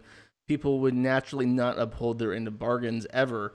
And really, the only people you could trust were people in your own family not to fuck you over. And even then, not always.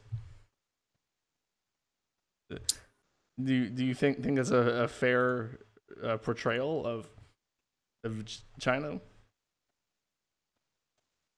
Really, no. When you have a population of over 1 billion, you're going to have a bit of everything, and in some cases that is completely true. In many other cases, no. So it's very hard to generalize over a population that is so, you know, that is so massive. So I mean, I guess you could say in some parts, like anecdotally, it's possible to have any kind of experience in China because the country is so big. Yes, and that is absolutely true. Somebody said I was downplaying how bad things are in China, but the thing is, it's like I don't think most people who say how bad things are in China have been to China. I've not been to China, but Yeah, look, for the normal average person, you go to China, everything's the same. You know, you buy your food, you go to McDonald's, you fucking, you know, eat shit, sleep, brush your teeth.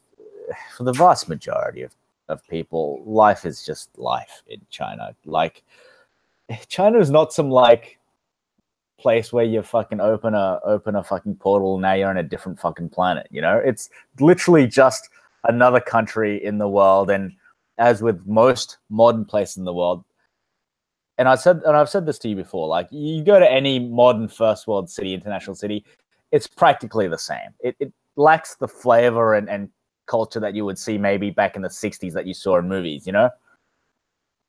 Yeah. And it's all kind of boring, really. Like, you go to Paris thinking, oh, there's going to be all this like French shit, you know? There's going to be like, it's going to be like Paris in the 60s. If you're Japanese, you end up killing yourself when you go there. Yeah. But in the end, you go to Paris and you get access to Uber Eats, and you know what they sell? They sell basically the same 4 things that every fucking city sells: pizza, some sort of Chinese food, some sort of like burgers and fries thing, and some other random shit. Basically, you go to any fucking city in the world, the majority of food will be like Americana. It'll be pizza. It'll be some sort of like Pan Asian, and some other random shit, whatever the local fashion is at the time. Same with Paris, same with anywhere in Europe, same with fucking US, same with Australia. Well, somebody asked, it's not that vastly different. People are curious about race relations, and somebody said that the Chinese are naturally very little trust for one another, despite being ethnically homogenous. But China is technically not entirely homogenous. Like, are the Han Chinese really that big of a majority throughout the country? It's definitely the majority. Yeah, What is it, like it's an definitely in absolute the majority? Because somebody said like there's 50 plus different ethnic makeups in the country. Like I know that yeah, but there's the Yu Chinese and they speak their own language and shit. yeah, there is 53 ethnic types in China. But the vast majority is Han. And is Let me have there a look at the stats. It looks like 92% of the Chinese population, more than 97% of the Taiwanese population are Han. There you go. So 92% in China are Han. 92%? Yeah. The fuck of a lot. Yeah, I mean, I guess the Han were successful. Yeah, no shit. And 97% of the Taiwanese are Han. Oh, an interesting thing I found out that just a side story that I found the other day was I went to this. Remember that place where you saw kangaroos and koalas? Yes. So I remember how they had a sign out the front that pointed to all the capital cities in the world, and had their flags, like Beijing was 10,000 kilometers away, and I don't know if you remember that, but it was for the tourists. They had a sign with like arrows coming out of the sign pointing to where these capital cities are, and in the distance to those capital cities, they have Berlin, London, Paris, Beijing, Dublin, that sort of thing. Because this place is getting more tourists, they've erected a second sign with basically the same thing, but including other cities that aren't capital cities. They included two Taiwanese cities, which was Kaohsiung and Taipei. Mm-hmm. And they have the little flag logo next to them of all the capital cities. Like the Paris one had the French flag, the London had and they obviously had the Taiwanese flag. And when I looked at it, I had to laugh because the Taiwanese flags were ripped off. and you could tell, like, I instantly knew who the fuck it was. Just fucking Chinese dickhead tourists who basically went with the government line that was, that should be a Chinese flag. It shouldn't be a Taiwanese flag. It's Chinese Taipei, Did you get 5 cents for it? For ripping off the flag? No, it wasn't me. This is a trend that I really don't like, and it's been happening more and more. The scary one is the assert dominance. That is basically the Chinese policy now, because China is in a position to do shit like that. I mean, I don't know if you saw the Dolce & Gabbana thing, but watch the Gabbana guy. His his name is Gabbana, whatever his first name is, fucking grovel and apologize to the Chinese because he put like 5 shit. I think I told you about the Dolce & Gabbana thing. They lost $38 million in one day because they had this big fashion shoot in Shanghai, but then it got leaked that that the guy was like bad mouthing China in a private message. He just said, he put like 5 shit emojis in front of China or some shit like that, and then it got leaked. And then it was a WhatsApp conversation, wasn't it? I think it was, yeah. Yeah, and somebody in the conversation screenshotted it and sent it to the CPC, and he got 5 cents. He got 5 cents for that. Yeah. Oh, he got 5 cents for that shit. He lost $38 million in one day, and it was groveling at China, apologizing for being, insensitive or all that, right? This is China's strategy of assert dominance now. They're in a position to do that, and it's kind of scary. It's scary because, and this is the other thing, it's what I call small dick energy. Okay, China has a lot of small dick energy. It's basically petty shit like ripping off the Taiwanese flag.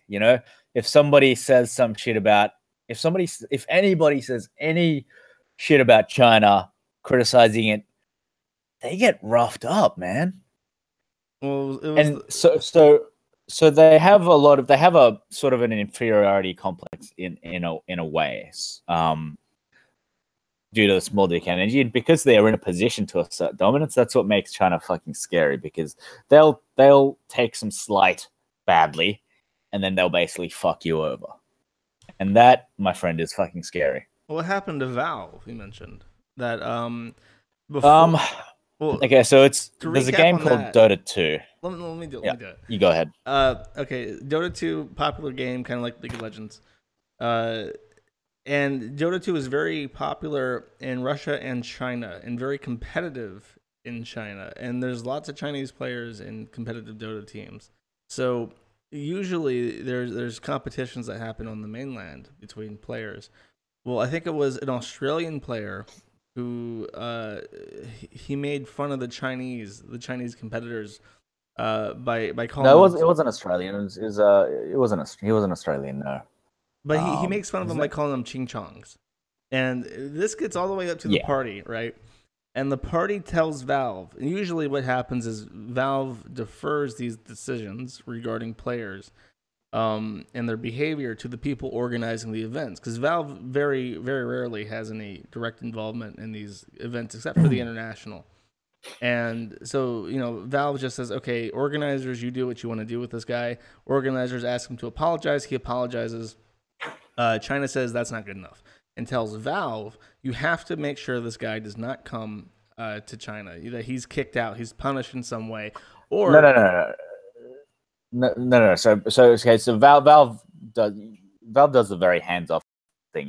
Like you said, they say, okay, it's up to the organizers to dish out any sort of punishment. Okay, so basically, these guys were international players, and I think he came from Southeast Asia actually.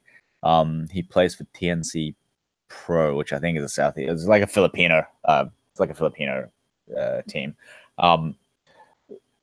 And so they have the major of the big competition in China, and so this 6 months ago, this all happened 6 months ago. Valve said it's up to the individual tournament organizers and stuff to deal with it. So this 6 months being fairly quiet, and then suddenly the Chinese tournament comes up, and suddenly these guys who were being who said racist shit online were invited, but then suddenly it came down from the local government that they're now banned from the country, or apparently so, that they weren't allowed in. They had visa issues because of that, because of something that happened 6 months ago, which had already been dealt with, which Valve already said, we're hands off. It's up to the organizers. And the organizers were going to allow them to come, except the local government decided to disallow them. But weren't they trying to force Valve to intervene in this some way? No, they weren't. But Valve sort of had, because the next international was going to be in China. Valve was kind of between a rock and a hard place, because it's like, then you get the question of, are Valve actually in control of their own product? You know what I mean? Not if they're going to do business in China. Yeah. Recently, there's been an update. Recently, Valve put out or I think it was Dota put out an update, which you can just see on the front of blog.dota2.com. Valve came out this is December 3rd. We've been following the recent situation. Valve basically came out now officially and said that team that China banned was wrong. I think it turned out that Valve had made the call. It got really complicated when Valve released their official statement, because it was different to what most people thought the story was, and I'm a bit confused myself about it. But basically, Valve said that it was them that made the call, which could be true. First people thought it was the local government, and there were stories about it was the local government saying it, but Valve came out and said that they made the call. Now, what actually happened in the background, who fucking knows? But the official line from Valve is that they made the call, and basically the team actually did the wrong thing, and they didn't dish out sufficient punishment. Here, somebody left a comment that I could actually read, and it says, "Wo ai cheng wo, give me money, Xi Jinping." One I can read. I pronounced it wrong though. I still pronounce the ZH thing, fucking like CH. 我来中国. Zhongguo. Yeah, that's right. Yeah, it's like I don't know. I learn it. I learn all the. I try to learn all the languages in the BRICS countries, but I doubt I'll ever learn any of it. Mhm. I'm American. I can't learn second languages. Okay. People have been asking about the Uyghurs. Oh yeah, the fucking Chinese re-education camps. Yeah, that's that's basically what you've heard is probably all true, possibly worse. The thing is that like people are bringing up kind of as a jab, like this is China's thing. But the thing is that what people are asking for in the U.S. is not too different. Like people are very angry about the Muslim immigrants in the United States and in Europe. And it's like, well, what? Okay, they just want to deport them, but China doesn't really have that option. They can't just dump, you know, like People into mountains. yeah, no, you Well, can't just take 100 million Kazakhs and just dump them in Kazakhstan. Like somebody's gonna fucking notice that shit. It's not gonna yeah, be. yeah, exactly. It's not gonna be like it's easier to do it this way. And it's like when people talk about these camps and shit independently outside of this conversation, they're usually like, "That's fucking base. That's the best shit I've ever heard." You take the fucking Muslims and you make them eat bacon until they like it. So what's happening, and pretty much everything that's reported on this particular thing is true. It seems to be the trendy topic at the moment for Western media. Yeah, Western media is trying to shore up fucking sympathy for Muslims. They always do. Basically, what happened was traditionally, as it's something that most Westerns don't know, that is that China has traditionally had a terrorist problem in the Western provinces, in like Xinjiang and stuff like that. Because you know the Kazakhs or what that that entire area, they're prone to to terrorist activity, I suppose, in that region. So China has a bit of a terrorist problem, has had a bit of a terrorist problem even before 9/11. And the local government stuff just deal with it. They don't make a big fuss out of it. They don't start a war over it. They just deal with it locally. And throughout the years it's kind of just evolved to this point where they're seeing it's becoming a big problem. People are becoming more radicalized. And the plan is to basically re-educate them all so that you basically get rid of any seed of unwanted behavior. So they've basically opened up these. Essentially, they look like big colleges or big jailhouses, or whatever. They're just standard sort of big square buildings, and they just re-educate them in there. They use all sorts of stuff. Some normal, some pretty horrific. They'll beat them if they get out of line, but essentially they come out 3 months later.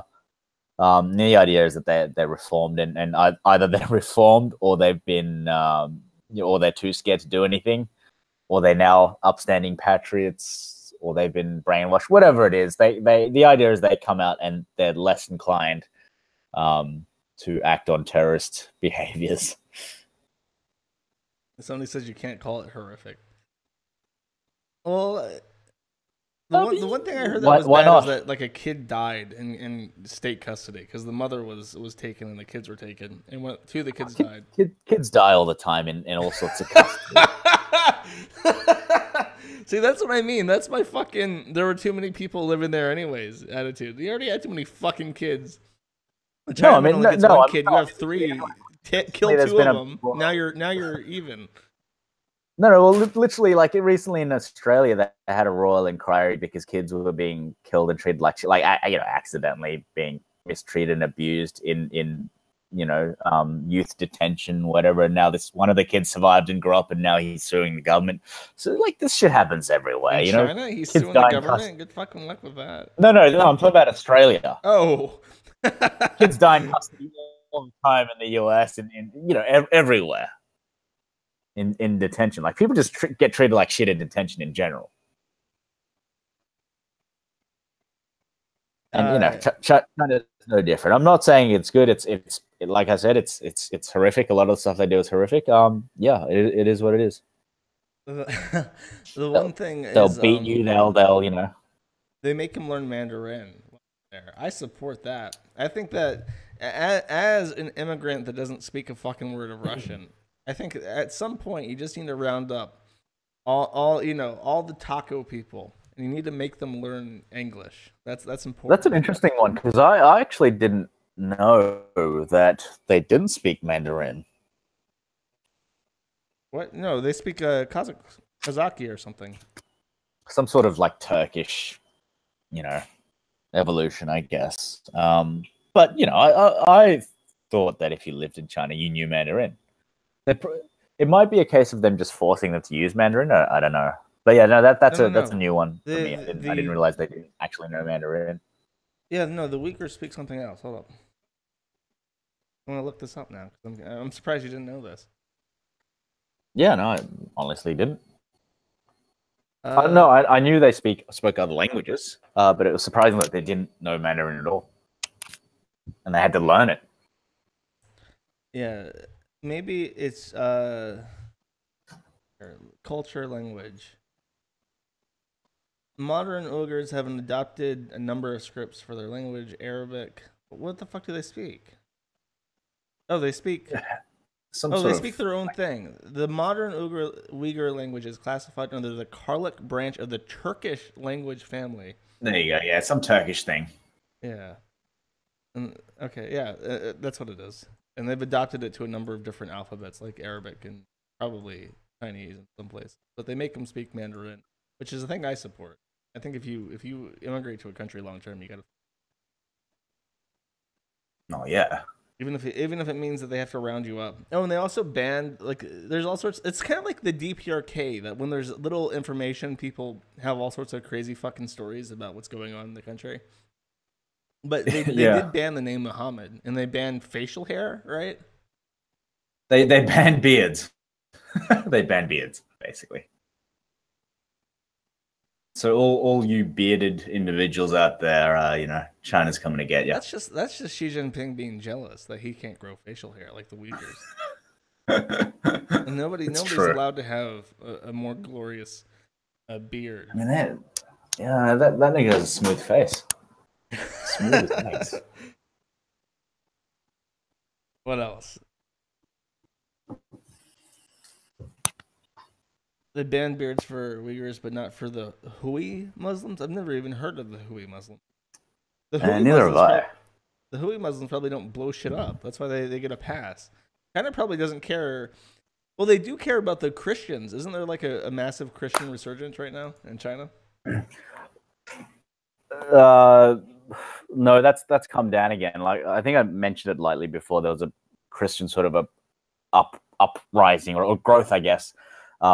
Probably starting about 10 years ago. It's starting to like taper off now, but they had some big thing with the local government. I laughed at it. It was very funny because they had like a Christian church, and the local cops all came in, and you know, we're talking China scale here. So the Christian church had something like 200 people, and the local cops had something like 200 people, and this church was probably the size of your normal small town congregation church in the US that might fit 100. So China tried to fit like over 200 in there.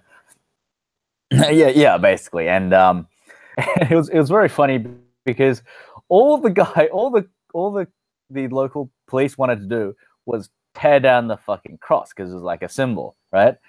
And all the fucking Christians wanted to do was fucking stop them from tearing down the cross. They were trying to save their fucking cross. It was just some shitty wooden cross. And I laughed at it because literally it wasn't about anything. It wasn't about freedom of religion. It wasn't about being able to practice at this place. It was literally about the fucking cross. So these cops are coming in with the batons and climbing over fences to try and just take down the cross. If they took the cross, if they just took down the cross, they would have been happy. It was like capture the flag. The Chinese Christians were risking their lives, fighting tooth and nail to not let them take this fucking cross. They weren't fighting to, I want the freedom to practice the religion. It wasn't anything about that. It was literally this fucking object. This is when you've kind of fucked up and you've done something wrong along the lines. They're literally the about American would have cross. Is that you let them take the cross and they're gonna take something else out. They're gonna take like the crucifix inside the church. You know what I mean? Oh, they might if it's a symbol. for sure. But I'm guessing but what I'm saying is that wasn't what was in the minds of the Chinese Christians. They just wanted to keep their fucking cross. How do you know that? It's like with it's like in America when you have politicians talking about wanting to ban extended magazines or longer or increasing barrel size or some shit. Like you call that a slippery slope. Like they're gonna do this because they want to do this next. Like you don't know for sure that's what. Oh yeah, because they're worried. Well, yeah, they're worried that if they ban extended magazines, they're going to ban short normal magazines at some stage. I'm pretty sure that the people in that Chinese church weren't just concerned about their physical cross. They didn't have any deeper thought about it. I don't think it wasn't. So. Oh, they're going to come. They're going to stop us from practicing religion on this after take. this. Somebody's saying, "Oh wow, Chinese showing sentimentality, actual human emotions. That's bad. Bad. China can't allow that." Sorry, what? They're making fun of me? Yeah, well, because they don't. I also don't buy this. That they're just trying to defend some fucking plywood. That's obviously not what they're doing. Well, look, there wasn't a ban on it. Okay, so they were there because of symbolism. It wasn't to practice religion. You can practice any religion you want. It was literally they didn't want that cross on the church, on the building. That's what they were there for, that cross. It's not like you can no longer congregate in this building or anything. It's you can practice whatever you want. You can't have that cross sitting on top of that building. I'm trying to think of a way to talk to people when they call in, but I can't do that with Hangout. And I can't have you use your Discord unless you have like a secondary Discord. You have like a throwaway Discord? No. That sucks. I can make one for the future if you want me on again. Have people call in because I imagine if I don't get stoned to death. Yeah, if I don't get stoned to death in this stream. Well, for being a Chinese apologist. Yeah, like I knew somebody who would absolutely refuse to live in China, an apologist. But you absolutely. I think it might be just I think it might just be the casual and blasé way I talk about all the shit in China because I'm used to it by now. To me, it's no big thing. I think people forget that like a billion and a half people live in China, and it's not like utter fucking chaos there.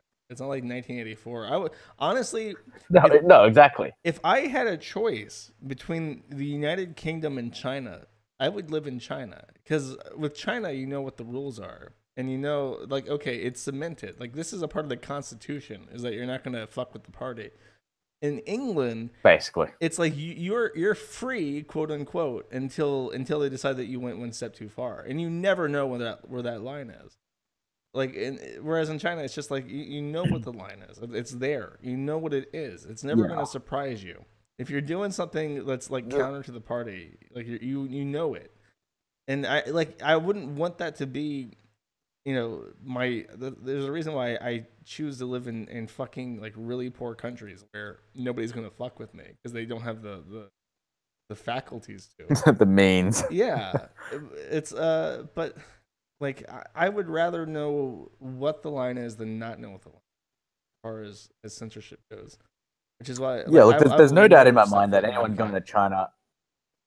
Yeah, there's no doubt in my mind that anyone going to China as a tourist would have a pretty good time in general. Like it's the same anywhere. It's if you do touristy things, you eat some nice food, blah blah blah. Living there long term, as in like absorbing the culture and stuff, you start to learn some pretty nasty shit that you probably don't want to deal with, and that's essentially me. There's a lot of shit in China that I don't want to deal with. So I don't live there, but I'll happily go there and have fun. I'll happily use its resources. And like the shit about like if you view one thing that's positive about Taiwan, you'll go to jail. Like it's just not fucking true. Like that's stupid. Do you know how many fucking people would be in prison if they imprisoned literally everyone who read something that's positive about Taiwan? Like it's untenable. You can't put that much of your population in prison. It's you describe it like a slow grind. The shit that they do to censor, to adjust public opinion, is not put everybody in jail who sees material that is contrary to what they want you to believe. It's not 1984. Yeah. It's like So if you try to do shit that's pro Taiwan, your life becomes extremely uncomfortable as opposed to just killing you. Right? yeah, exactly. They're fairly careful in crossing lines when it comes to their own population. They're more open to exerting hard power when it comes to like the international platform, but domestically they try to one exert soft power, and secondly they try to sweep everything under the rug if they can. They don't want drama, essentially. Yeah, yeah. That's what you said. Is that they try to avoid bad publicity whenever possible. Yeah, that is the enemy. Bad publicity is the enemy of propaganda. Okay, people are asking, are the women in China easy? Sorry, you cut Are off the from me women there. in China easy? Oh, sorry. See, these questions, because it's because China has a very large population. It's very, the fucking autist in me is like is just like going crazy right now, because it's like you can't use one thing or a handful of things to describe all of China just because it's so massive. Um, I can sort of specify it down. Maybe I think for like a foreigner in China who goes to like the tourist spots and goes to like the tourist bars where those kind of chicks hang out, yeah, I would say so. But I'm sure you would all know that there's probably like as many or well much more many more sort of more traditional Chinese girls who aren't easy. They don't sleep around. There might be even a few that probably won't fuck until marriage. There's probably still a few of those around too. So, um, generally, for a Westerner doing Westerner things, yes, you could probably smash quite easy. Well, yeah, as a Westerner, like if people like now I want to sound like a shill. I'm sounding like I'm tempting fucking incels to go to China and try to fuck Chinese women. Uh, like You well, haven't? specifically with like my concern is like if I'm thinking about women, like I'm thinking about like kids and shit. Like, do mixed race kids get treated like shit in fucking China if they're half white and half Chinese? Sometimes yes, sometimes no. Would it okay if you were gonna There's not a general. The reason why I say that is because some people think they're amazing, like they're attractive children and attractive. They grow up to be attractive adults, and in my opinion, yes, they are. But sometimes they get treated like outsiders. Like you're not really, there's a view that you're not really Chinese, blah blah blah. Um, but once again, it's very hard to like use a single statement to cover all of it because yes and no. Try, trying to make communist Elliot Rogers. Good job, Josh. Well, I mean, is there like? I imagine there must be. Like if it swayed one way, like anything like 65-70%, I would say that. But for this particular thing, it's literally in my mind, it's like 50-50. It's like in some places, and it just goes down to the individual. Some think it's great, mixed children. Some people think, oh, these guys are still foreigners. Yeah, well, I was gonna ask like how xenophobic towards the West is China because I don't have a good Okay, sense. so in general, not a lot. They love Westerners. Like you basically Westerners get a free pass for a lot of stuff. There's a lot of perks for being a Westerner in China. Even now that China's become more internationalized, as a Westerner, you go there, people will treat you better in general. It's funny because it even comes down from all the way from the central government. If you're a Westerner, if you want to stay at a hotel, you can't stay at any hotel. You can't stay at the same hotel that Chinese locals have. They have specific hotels where Westerners are allowed to stay. Now, anyone can stay in those hotels, but there are hotels where Westerners cannot stay in. Only Chinese people. So you have to be a certain standard. It's kind of the face that the Chinese government wants to show the world. So if you have a foreign passport, you can only stay in these sort of hotels, like 4 stars or more or whatever. I mean, is it about wanting to put on a face for the West, or is it wanting to segregate locals from foreigners? Like in the DPRK, they have these Western hotels for tourism, but the main goal about that is trying to limit interaction between the Koreans and Western. Well, no, because you can literally interact anywhere. You know, it's in fact the majority of interaction is probably not in the hotel where you're in your room. It's probably everywhere else. Two things. So one is they want to put on a good face. The other insidious reason is because they want to listen in on your conversations. So basically the phone, or to China. No. In China, like your phones are tapped and stuff in the Western hotels. Just a heads up for everybody. But, yeah. and I know, and I'm glad I'm more or less anonymous. Not to like the West. I'm glad I'm more or less anonymous to the Chinese on this. Like probably, but look, what I'm doing is not what I'm saying, and what I'm doing is like a drop in a lake for China. So they probably in general don't care, but like just because I know someone whose job it is to listen to conversations in Western hotels.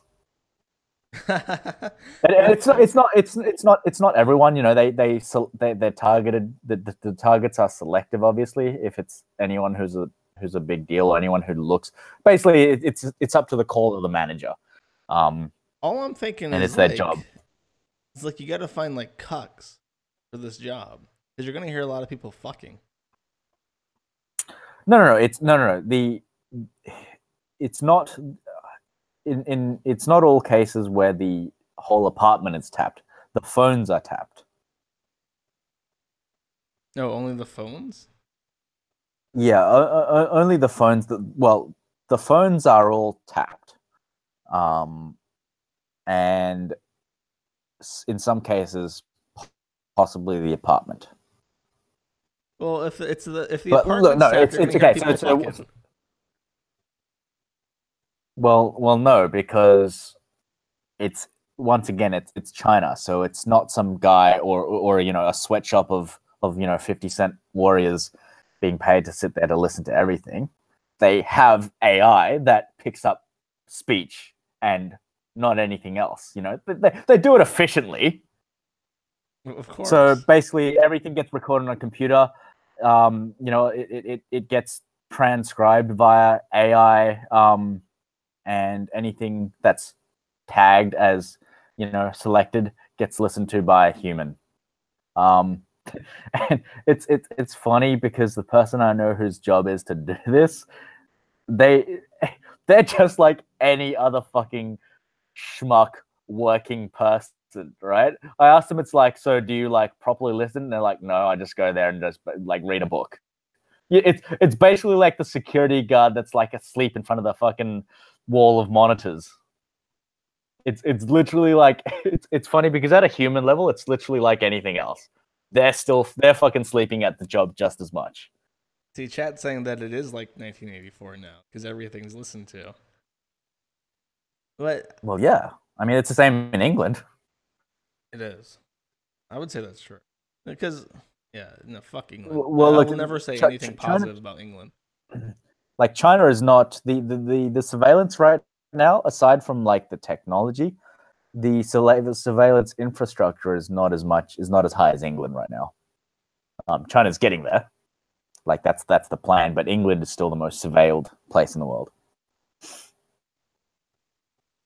Poll is this 1984? It's getting close. I would say, it's getting close. I don't think you're not denying that. It's No. It's yeah, like absolutely. 1984. It's getting there, but at a more, I guess, at a softer level. The infrastructure is there. Policy wise, no, China would not implement 1984 type open policies. They've got to keep their they want a naturalized method of keeping their population happy. They don't want to force it in the end of the day, because unfortunately for the Chinese government, if they force something and the Chinese population isn't happy, that's a bigger army than the government has. Well, it's the saying, if we all spit at our enemy, they will drown.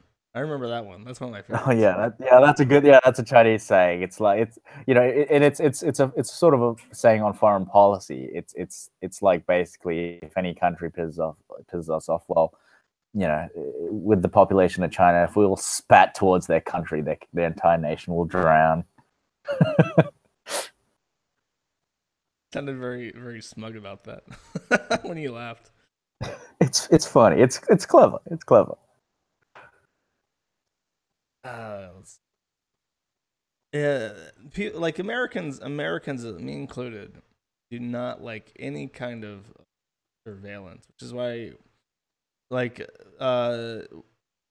America does have the NSA and shit. Like, people don't realize that in the tier 1 networks, the backbones of the internet, like every packet is sniffed by the NSA. They have entire warehouses rented out by Amazon to the CIA, specifically for analyzing automatically, trivial internet matter. Which is why China tries to move as much of its infrastructure within its own borders as possible.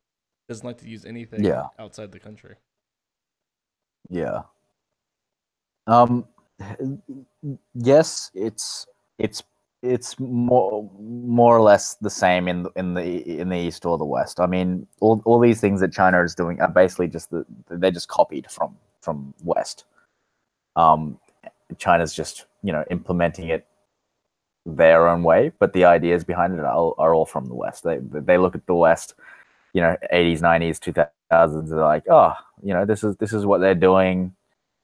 It's actually pretty clever. We'll just implement these, and we'll sell it to a, because while in the West, if the population find out, they might try and overthrow the government. In China, well, I'm sorry, in the West, if the population find out, one, they don't care as much, and they can't do much about it. In China, if there's an uprising, well, the government's fucked.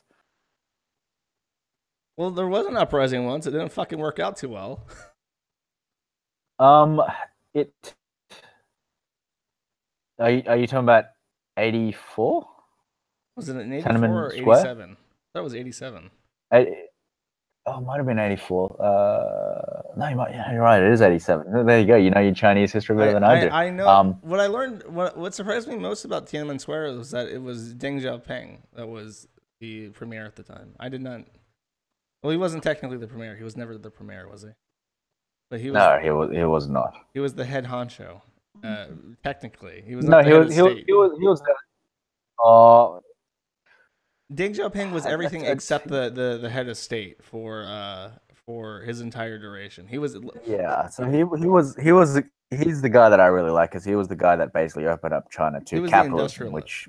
To give people a rundown on Deng Xiaoping, because I did read up on him, is in China they do not have like their structure is different. They don't have like the three branches of government, and then the executive branch is in control of all the different departments and shit.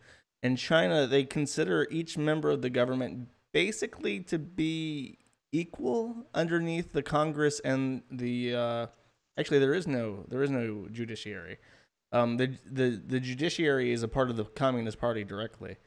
And then you have the Congress, which passes laws and shit. But as far as the different organs of government go, they each have their own head. And when the new guy comes in, the powers can be split between the different organs and the different heads. And then there is the head of state, which acts as the foreign policy guy who would travel around. And when Mao Zedong died, he put I think his name was Hua Guangfeng as the head of state. But Deng Xiaoping got every organ of government besides head of state. So he technically had all the power, even though he wasn't the head of state. Xi Jinping is all the powers plus head of state, which is why he's called the premier. And although Deng Xiaoping was never the premier, he did have significant power. And he converted China from an agrarian society to an industrial society. But he was also the guy holding all the reins when the Tiananmen Square stuff happened. That's my rundown of the government. Hope I was correct. Because I need my 5 cents. Yeah, yeah. I'm actually not sure who was in charge during the Tiananmen Square. It was Deng Xiaoping. I don't know who the head of state was, but it was Deng Xiaoping was the one who said, "Squish all those niggas, squish them all." So he was the chairman of the Central Military Commission. He was chairman of Central Advisory Commission to the end of 1987. He was a lot of things at that time. Yeah, you're right. He was the main head honcho. The thing with Deng Xiaoping was that he was never well liked in the party because of the fact that he wanted to open up China to the West and open it up to, the capitalist ideals. White cat, black cat, it doesn't matter as long as they catch mice, sort of a thing. So he wasn't well liked. He was very ostracized for a long time before the party sort of accepted him. Look, personally, I like the guy. He opened up China to capitalism, and I fucking love capitalism. It is it is utterly fucking grand. So, I visited his golden statue in Shenzhen. Deng Xiaoping has a golden statue. Yeah, they built a big golden statue of him on top of a mountain. It's a pleasant walk. It's nice. and it looks over Hong Kong.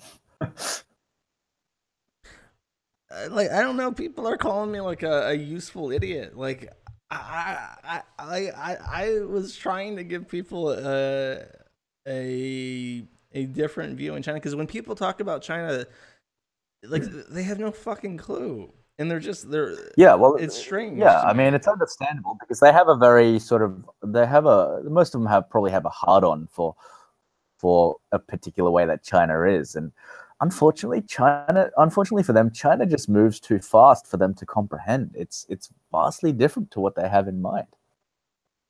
The fact is fact, and at the end of the day, regardless of if they call me an apologist, call you a shill, whatever, right? The truth is still the truth. Like there's an objective truth to everything. Oh yeah, and it is like Russia. Like people have this idea of what Russia and the Eastern Bloc is. Like it's very pleasant in the Eastern Bloc. It's very poor, but it's very tidy and clean, and the people are a lot nicer. They're not running around in fucking Adidas tracksuits throwing bottles of vodka at each other and just like squatting all over the place. Like they do squat. That is true. And the thing is, a lot of places are still like that in Russia, and similarly with China. A lot of people, are still like everything that these people, the listeners, are thinking of. Every bad thing probably still happens at some place in China. But as a general trend, as a general overview of what China is, it's not that at all. Don't get your friend re-educated. Well, you're pretty much done with going to China for the meantime, right? Me? No, I actually want to go to China, and like I said, I've been since 2015, and the China that I went to in 2015 will be vastly different to the China that I visit now or next year, which is my plan. It's actually kind of scary and daunting for me because everything is different. Like robots fucking serve people in restaurants. You know, like everything is cooked by robots in China. Everything is served by robots. It's kind of going to be kind of weird. People are going to give me like the evil eye for trying to pay in cash now. And that's a bit daunting because in 2015 it was still just the normal China. It was a similar China for the last 10 years, and then back in 2016, it just did this massive fucking jump into advanced technology, and you know, startups became sexy, and now China's kind of fucking foreign to me as well. Bullshit. Most of But China is so rural. I'll be Like, going mid yeah, next year a probably. lot of China is still fucking rural, especially to the west. Like nobody said otherwise. Like if you leave the cities and go to fucking Oh Xinjiang, yeah, like yeah, you're going to be in absolute Africa tier in poverty, basically. houses made of sticks and shit. You know. But the middle class in China, like there's 100 million people in the Chinese middle class. It's a I massive. would say there's probably more. Well, oh, not middle class. I meant like millionaires, people who have a net worth of like 100 million or Oh yeah, yeah. There's like 100. Yeah, there's like 100 million millionaires or some shit. the the number of people, like the distribution of wealth, ironically, is in the actual middle class. It's a lot fairer than it is in even the United States.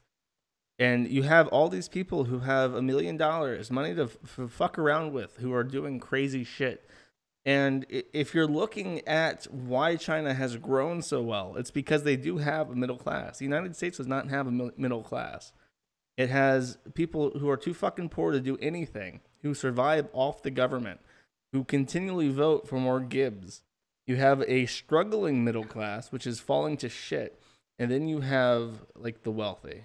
And on Yeah, you top of that, basically you have have the everyone ultra who wealthy. believes in trickle down economics. So you basically have everyone who believes in trickle down economics, and then you have the people at the top who are doing the limited trickling. Well, in China, they literally redistribute wealth. Yes, yes, they do. You know, for better or for worse, whether you like it or not, it is what it is. It is what they do. I'm not making an argument for Um, socialism. I'm just saying that's the reality. The reality of it is that being an American fucking sucks. And in China, yeah, you're gonna have to sex and party dick, but your odds of having a financially beneficial life if you're a part of the East Coast is probably higher than it is in the U.S.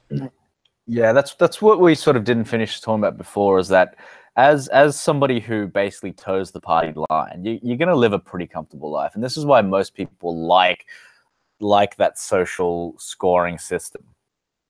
Because for most people who just live a normal life, it's very easy to score highly, and it's very easily to reap the benefits. You know, Yeah. so this is why they're very comfortable and openly comfortable about it.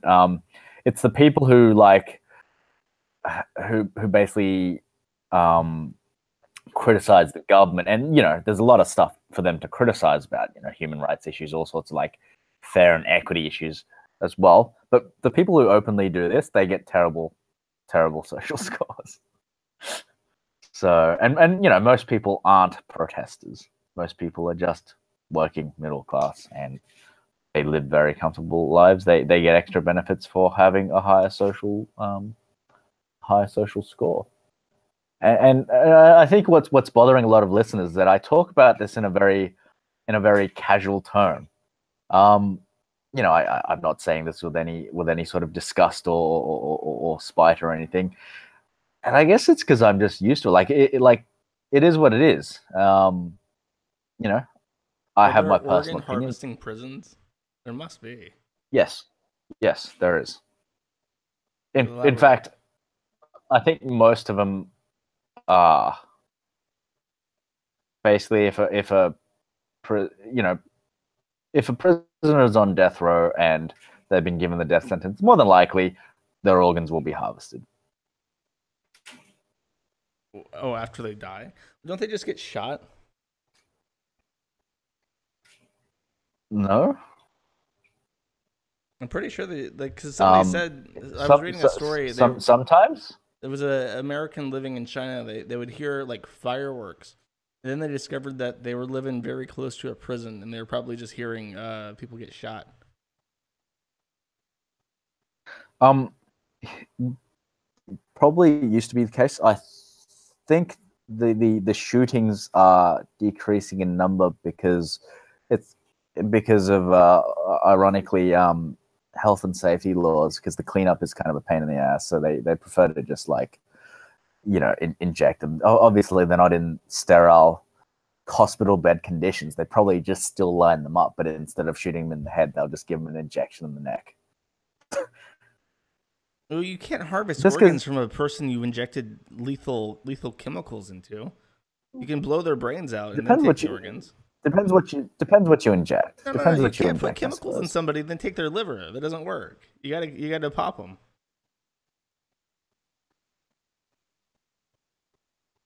This is how I I guess I see don't it. know. I guess I don't know enough. Yeah, I guess I don't know enough about how lethal injections work. I guess it depends which organ they're after, because I know lethal injection disables certain organs, right?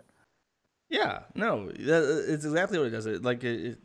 That's how it kills you. Is it fucks up your internal organs and shit. You can't take kidneys and livers from somebody who's Yeah. you've pumped full of chemicals. You just gotta blow Does their it brains does out. it disable every?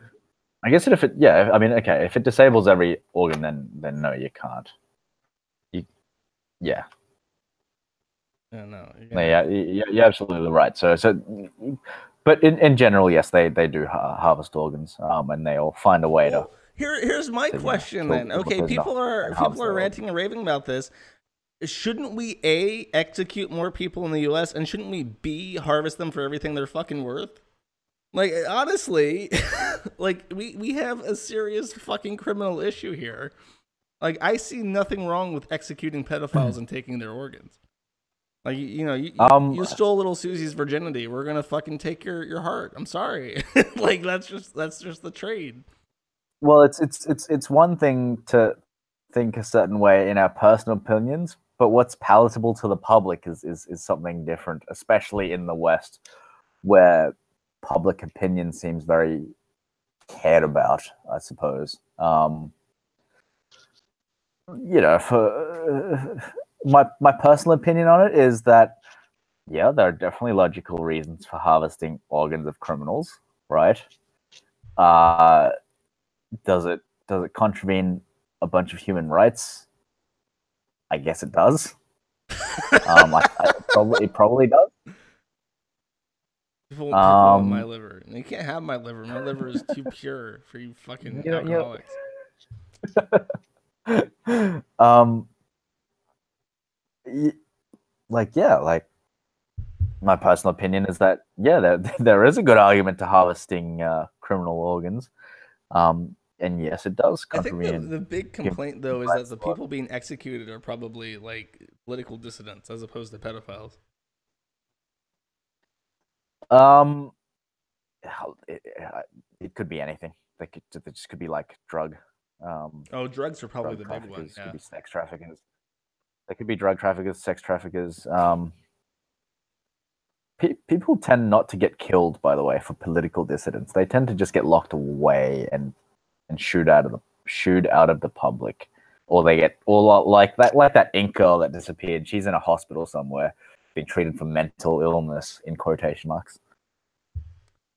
What ink girl? There was a girl who made a social media post throwing ink on a poster of Xi Jinping and said, What an I asshole. dare you to come take me away. Yeah, I dare you to do something about it. And then, like, within like a couple of hours, she posted up like this photo or this video of her filming through her keyhole of like two uniformed and one ununiformed policeman knocking on her door, and basically she disappeared, and she was radio silence from that evening onwards. A couple of months later, they found her in a hospital, being treated for mental illness somewhere. But journalists who came to the hospital to look for her, the hospital told them that she wasn't there, but her family said she was. That was a Yeah, Soviet thing actually, is that they would treat people for this kind of made up schizophrenia, uh, or yeah. political dissident. It's basically just brush them out of the way, I suppose. Yeah. Just to keep them out of the way. I mean, you just look up Ink Girl or Ink Girl China on Google, and you'll find all sorts of shit about her. Wait, when did they arrest the CEO of Alibaba? That didn't fucking happen. No, CEO of Alibaba is Alibaba. Isn't that Ma. like Jack Ma? Yeah. Yeah, everyone loves Jack Ma. He holds the people's money in his trust. No, it was What's the search engine daughter of guy? the daughter of the CEO of Huawei recently, like literally like 3 days ago, they arrested her in Canada. She filed a court order to suppress the reason she was arrested, so media can't say, and they haven't released it. But I think US is looking to extradite, and China is really pissed off and saying that this hurts Chinese-Canadian relations.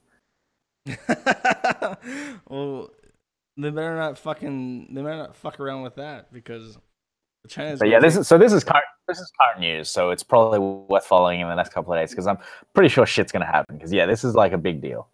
China owns like all the houses in Canada. I don't think there's a single Canadian landlord in the country. That's right. Like within a matter of like 10 years, the housing prices went up by tenfold. So Anything else? I'm curious. Anybody got for other questions? Symbols don't matter, but don't you dare desecrate the picture of our glorious leader. Well, it's the clear difference between the crucifix and the picture of Xi Jinping is that Xi Jinping is a living guy, and he's very image conscious. a living god. No, not God. He's a guy. Unless you're making a joke, but you better be fucking careful about calling Xi Jinping a god. They're gonna fucking take you seriously for that. Really? Ask about the Chinese real estate bubble and buying concrete shell apartments. We already talked about that. Well, we didn't talk about the real estate bubble, I guess. Okay, so simply put, you can't sustain entire cities of empty houses, right? So the government has put in policy to limit house ownership from now on, so that it doesn't work retrospectively. But now it's like each individual can only own like one house or two houses or something like that. The on-flow effect of that is that people who own like rich motherfuckers who own like 10 houses are starting to become scared, so they're starting to try and sell their houses. Now, China's put in other economic policy to slow down because they realize it's a bubble. For sure, it's a fucking bubble. So China's put in policy to sort of like a gradual slope down out of this bubble. So far, the bubble hasn't popped. And my personal opinion is that it's because of the strong culture of ownership in China, of owning a house, it's unlikely to pop. And the fact that China's sort of releasing air out of the bubble slowly, definitely it does help. You gotta understand, like the Chinese economists meticulously plan everything. This is one of those things that the West doesn't quite sort of comprehend, is that while Western free markets allowed it to grow, to have basically huge free growth in the capitalist system, which I love, China's pretty much had a completely meticulously planned economy growth. Well, it's not always worked out. Is the problem. It's worked out overall. I mean, the four tragedies. Are you referring to something, or? I mean, there are serious issues with the planned system. The four tragedies, the fucking the famine. Back, yeah. No, so I'm talking about sort of modern China after Deng Xiaoping came into power. When they adopted a socio-capitalist system, I guess. The famine one was kind of funny. A bunch of people, like a large portion of Chinese people. I shouldn't say that's funny, but basically because Lenin made a sideways remark to Mao about China owing a debt to Russia, and then Mao was triggered, and he basically said, "We're going to pay off the debt in 2 years," and this was like around 1952, 53. And he decided to pay off all of China's debt within like a short amount, and a bunch of people starved. This is when everyone was like melting their pots and pans at home to contribute to the cause in metals. But in the end, they didn't realize they were melting just pig iron, and it was like pretty much valueless. But yeah, lots of people starved My favorite during thing that about period that, because of a snide people are remark. saying that the CPC does not even deny the famine anymore. Like the official party Yeah. line is that poor central planning contributed to the famine during the Great Leap Forward. Like that's not even denied. Party. Yeah, I don't know if they ever did. I don't know if I No, was they alive definitely for did any at some point where point. they did, but Yeah. probably. I mean, it wouldn't surprise My me. favorite thing about that though is the story of how Mao Zedong declared like 4 pests, and one of them was the sparrow, and Oh, yeah.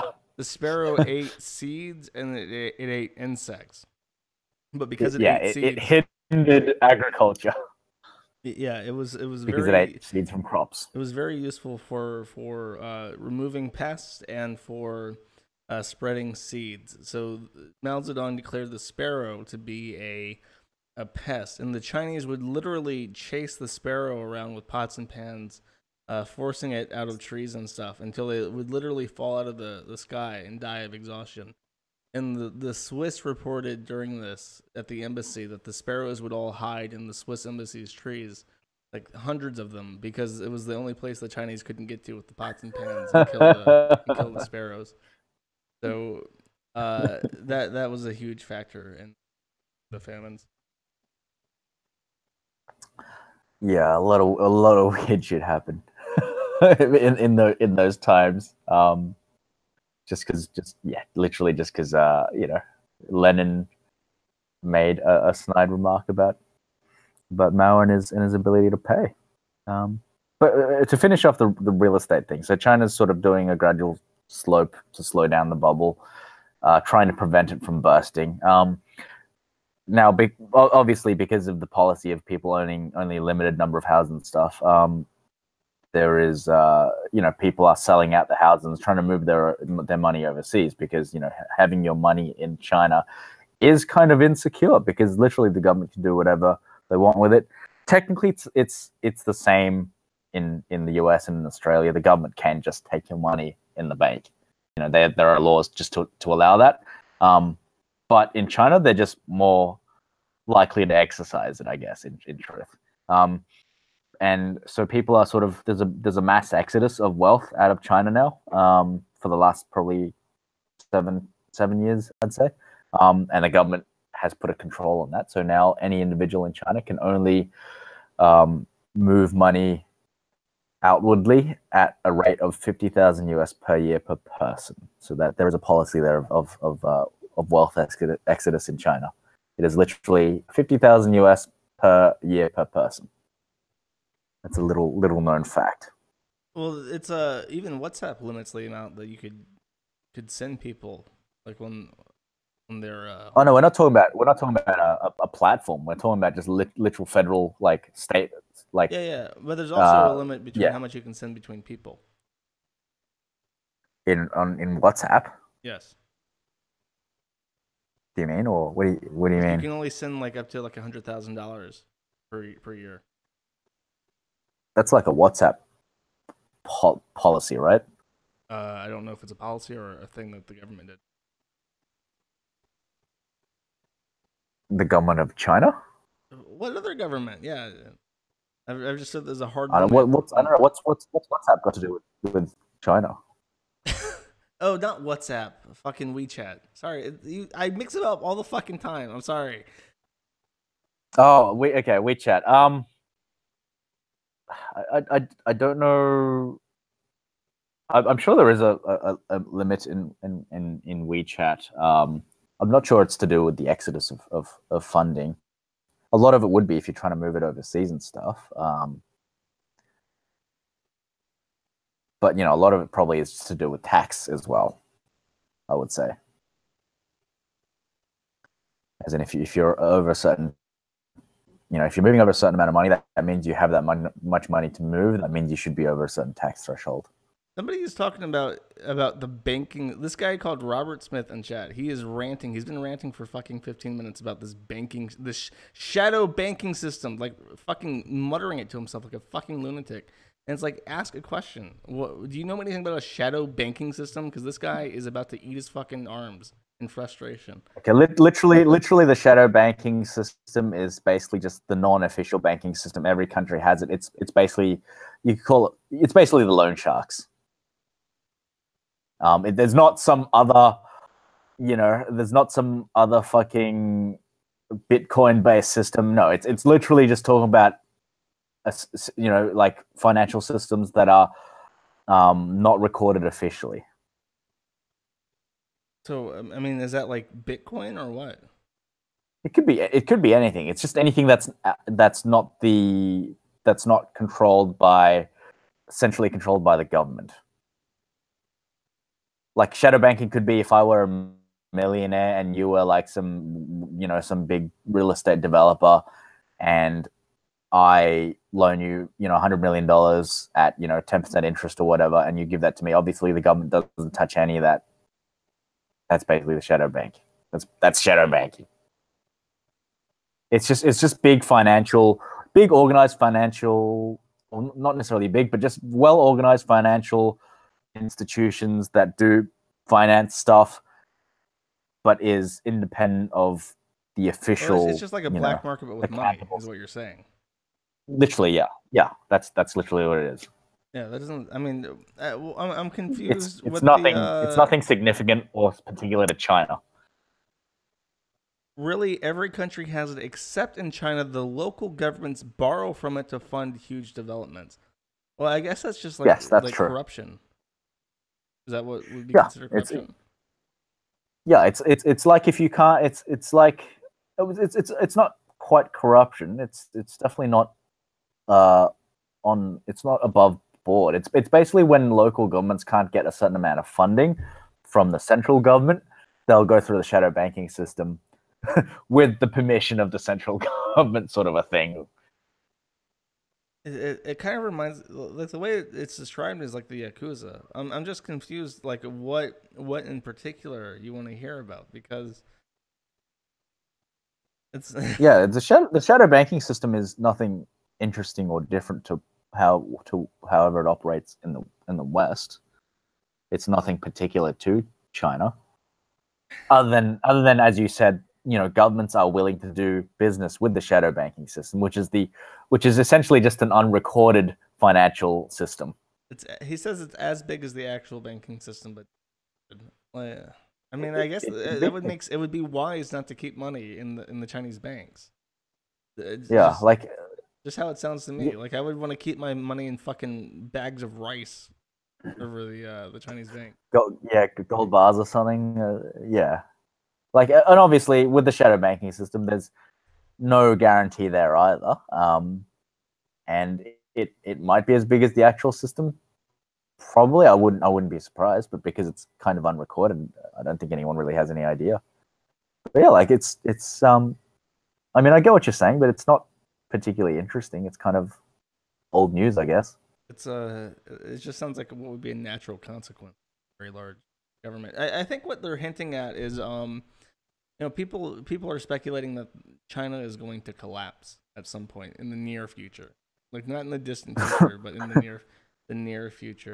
And I don't think it is. Like, the main idea that they have is that once Trump fixes America, and once we stop importing goods from China, the Chinese economy is going to completely and totally collapse because it's propped up by the U.S. And that seems to be the main theory. That sounds very conspiracy theory like. We live in an internationalized system. Yes, a majority of stuff Chinese exports does go to US, but also it's because Chinese has been focusing on the US for the last 20 years. Recently, because of the trade wars, China has changed its focus to other countries and also propping up a strong domestic market. For many reasons, which I won't bother to list because they're detailed and small and numerous. I highly doubt China's going to collapse anytime soon. The argument is that China provides no necessary exports that people would need, that they can't get elsewhere, that they couldn't make domestically.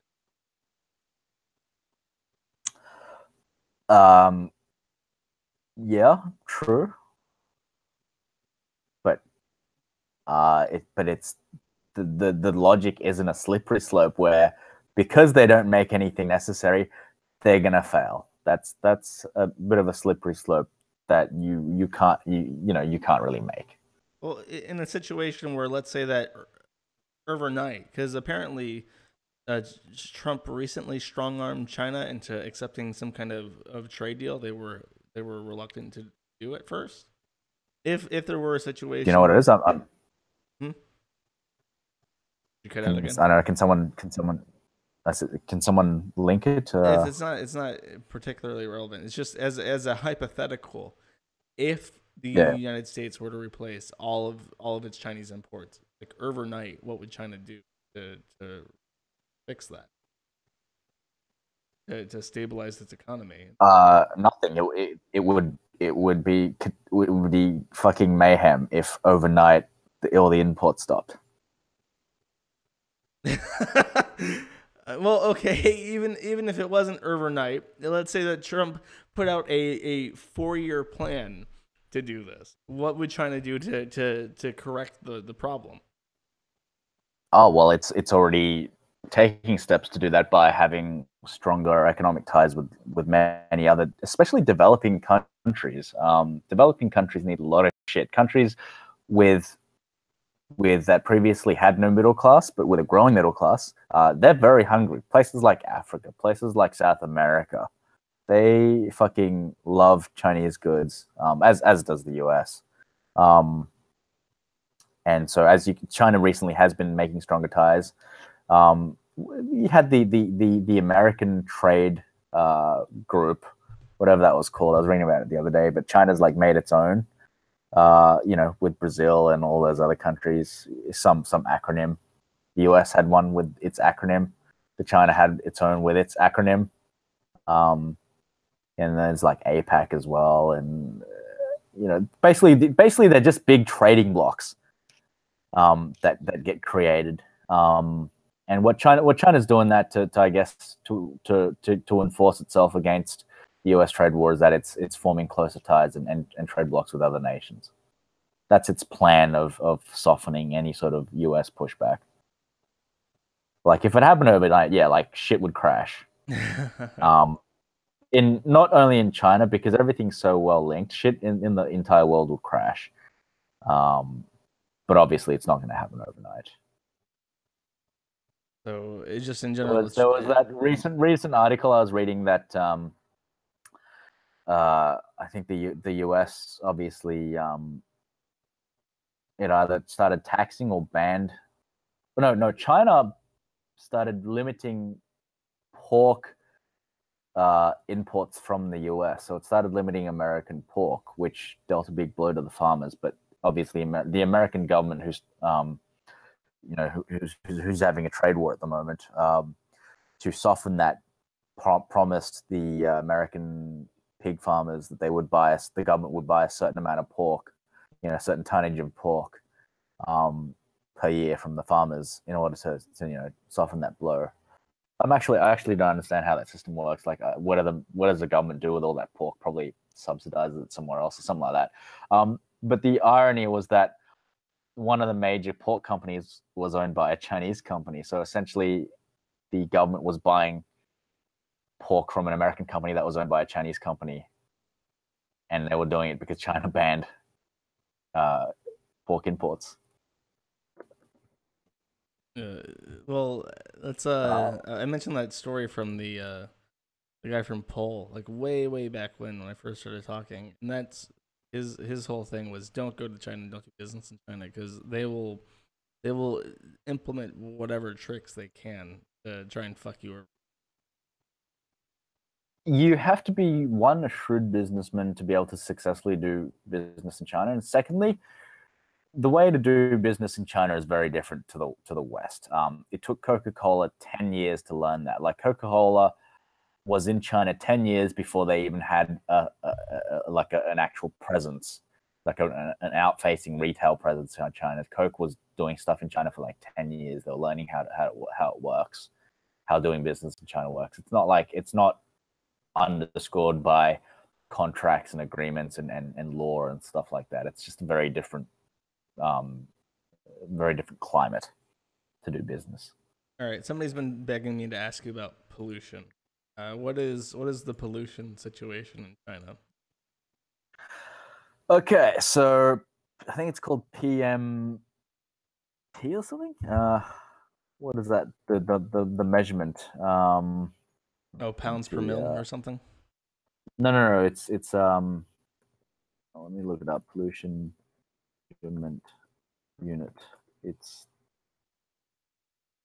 measure of air quality.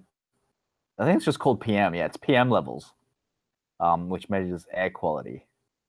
So, um, my experience with it starts back in the 2008 Beijing Olympics when Beijing being a city that's surrounded by basically industrial factories is constantly the skies are gray, brown. Having 1 out of 10 days might be a blue sky sort of a thing.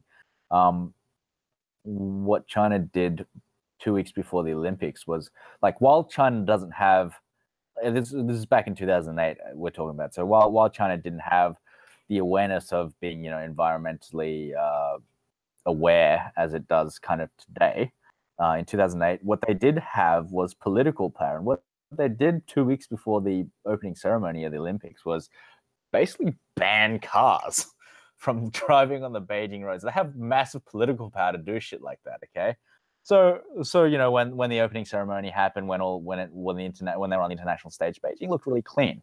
Um, Now what they've done was, because there's a huge number of cars, they limit. So if you live in Beijing, right, it depends on what the last number of your number plate is. If it's an odd number, you can take it out on Mondays, Wednesdays, Fridays, sort of a thing. If it's an even number, you can take it out on Tuesdays, Thursdays, and Saturdays. Sundays are free for all. So that's how they limit the number of cars on the road. So depending on what license plate your car is, you can only take it out on certain days. Probably a little known fact. In Beijing, In terms of or pollution, in just in Beijing, because it's overcrowded. Which Beijing's probably a place with probably the worst air quality as well. It's basically, when people talk about the pollution issue in China, they're talking about Beijing because it's the only place with that issue. Like other major cities like Shanghai, Guangdong, and stuff, they're fine. They're nice and clean. Shanghai is very, very westernized. So it's basically just Beijing, the old political capital.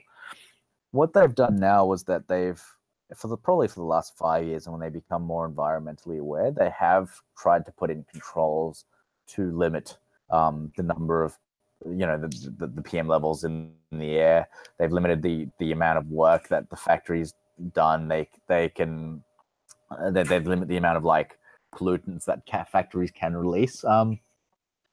So I think just only within the last year, it's starting to subside a little bit, but it's still awful. Like you get days where they recommend you not go outside. The PM levels, when it's a bad day, it's like 100 times more than what the safe level is.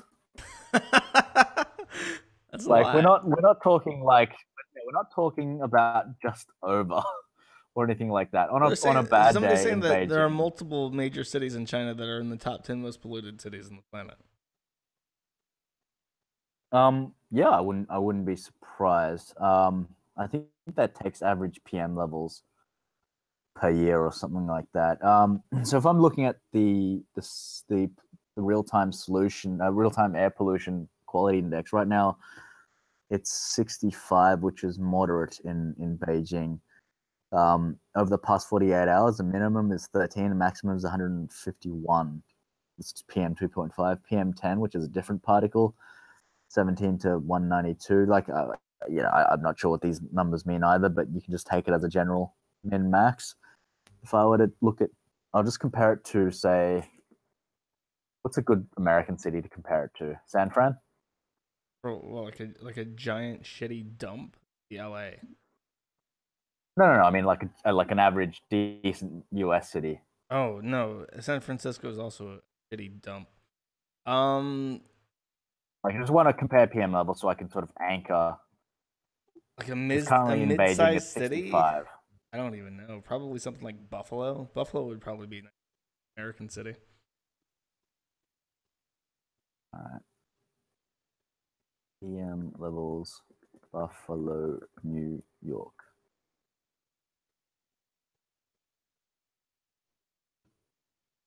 Or Seattle, Memphis.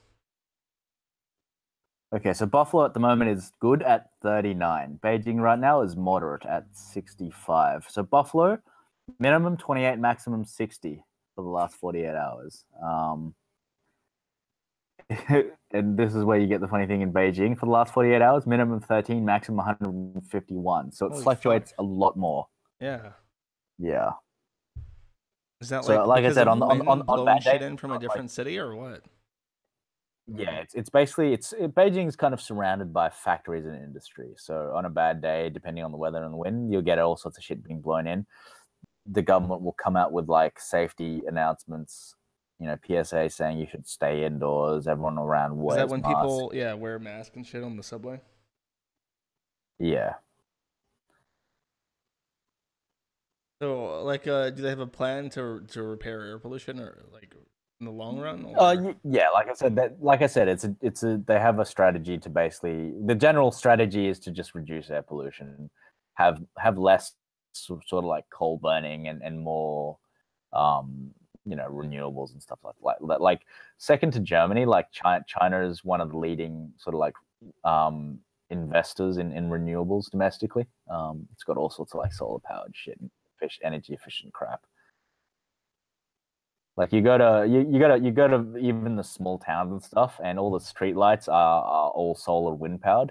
They have a really cool design, which is just a pole with a light on it, and on top there's a solar panel, and underneath there's like a little wind turbine. So it's both. I don't know if it's connected to the grid, but it's it's a pretty common sight in China. All the street lamps are solar/wind powered.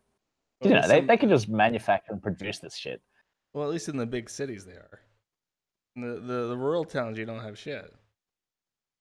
No. In the rural towns, this is what they have. In the big cities, they have to like care about urban planning and aesthetics and stuff. It's in the rural towns that they have this because they They don't have the need to fancy care about the windmill fact that these things solar look. panels.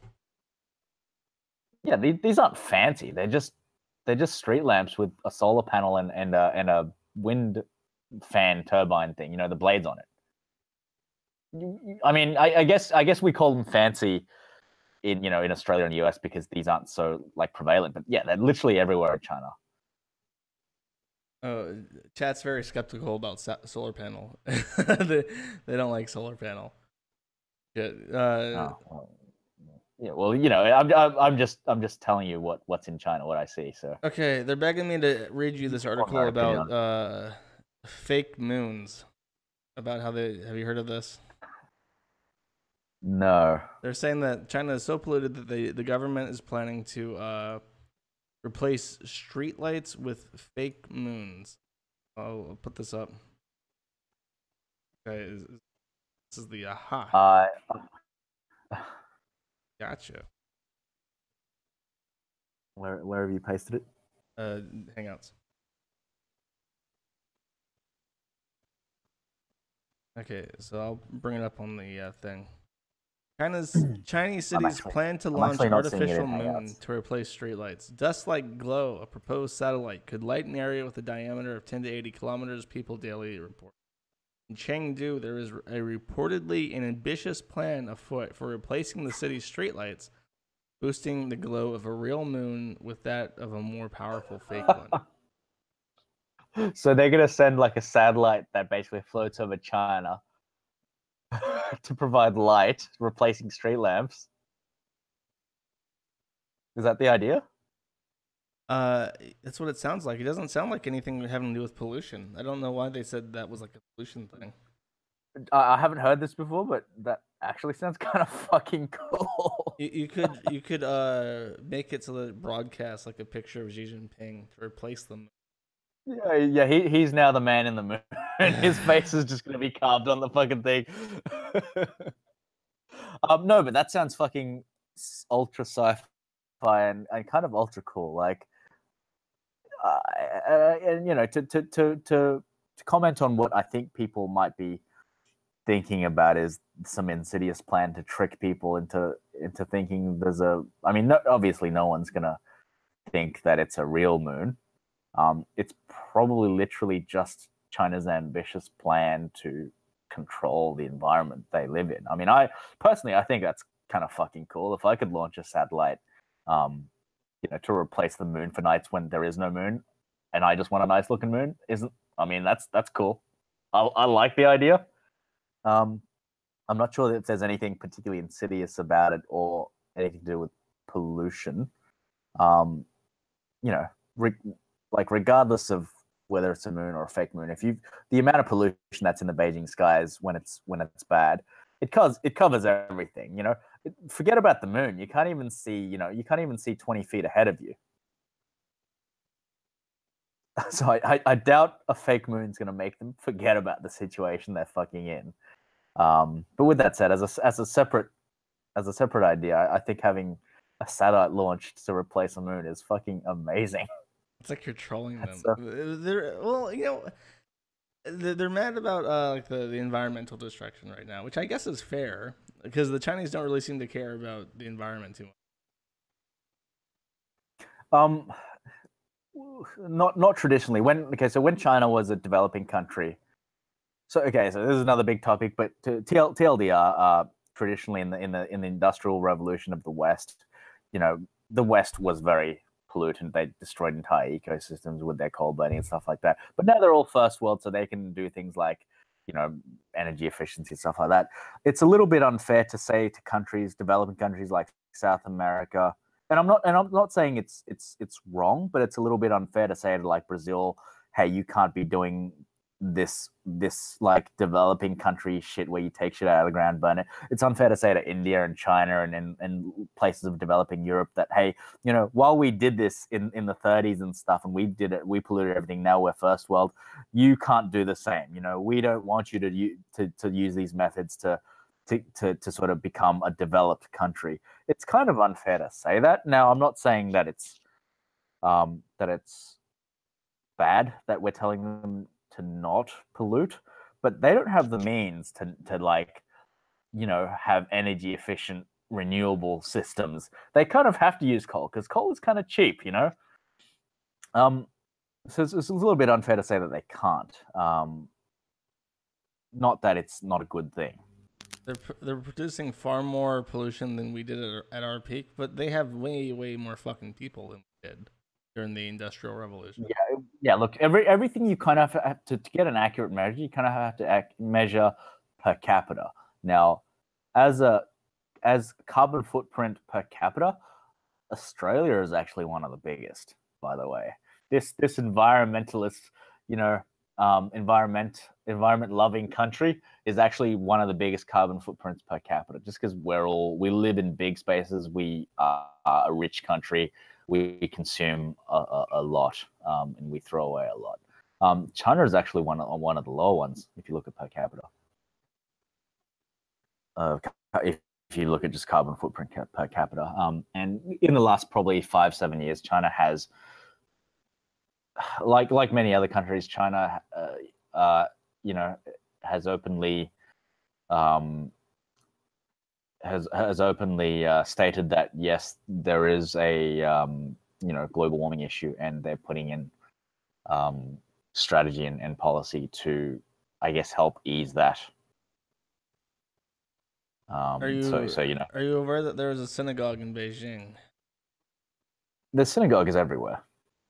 What is Xi Jinping going to do about that?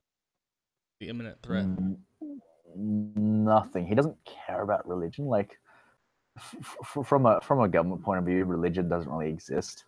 So they'll probably just look at it as with any other church, and just if you basically, you can do whatever the fucked up thing you want. If you start disrupting society, or if you start disrupting or putting a bad look on the government, then we're going to do something bad. Otherwise, go nuts. So they're not going to shut down the synagogue? they might try and take its cross or its fucking. It's Star of David. You know, yeah, they might try and do that.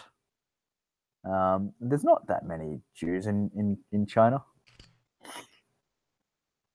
There's actually a website called synagogue.org that is about the Chinese synagogue, which I find funny. It's like it's such a prominent domain name that's dedicated to this Jewish clique that's still in Beijing. I wonder what the population of that is, because Probably not very little. I think so, yeah.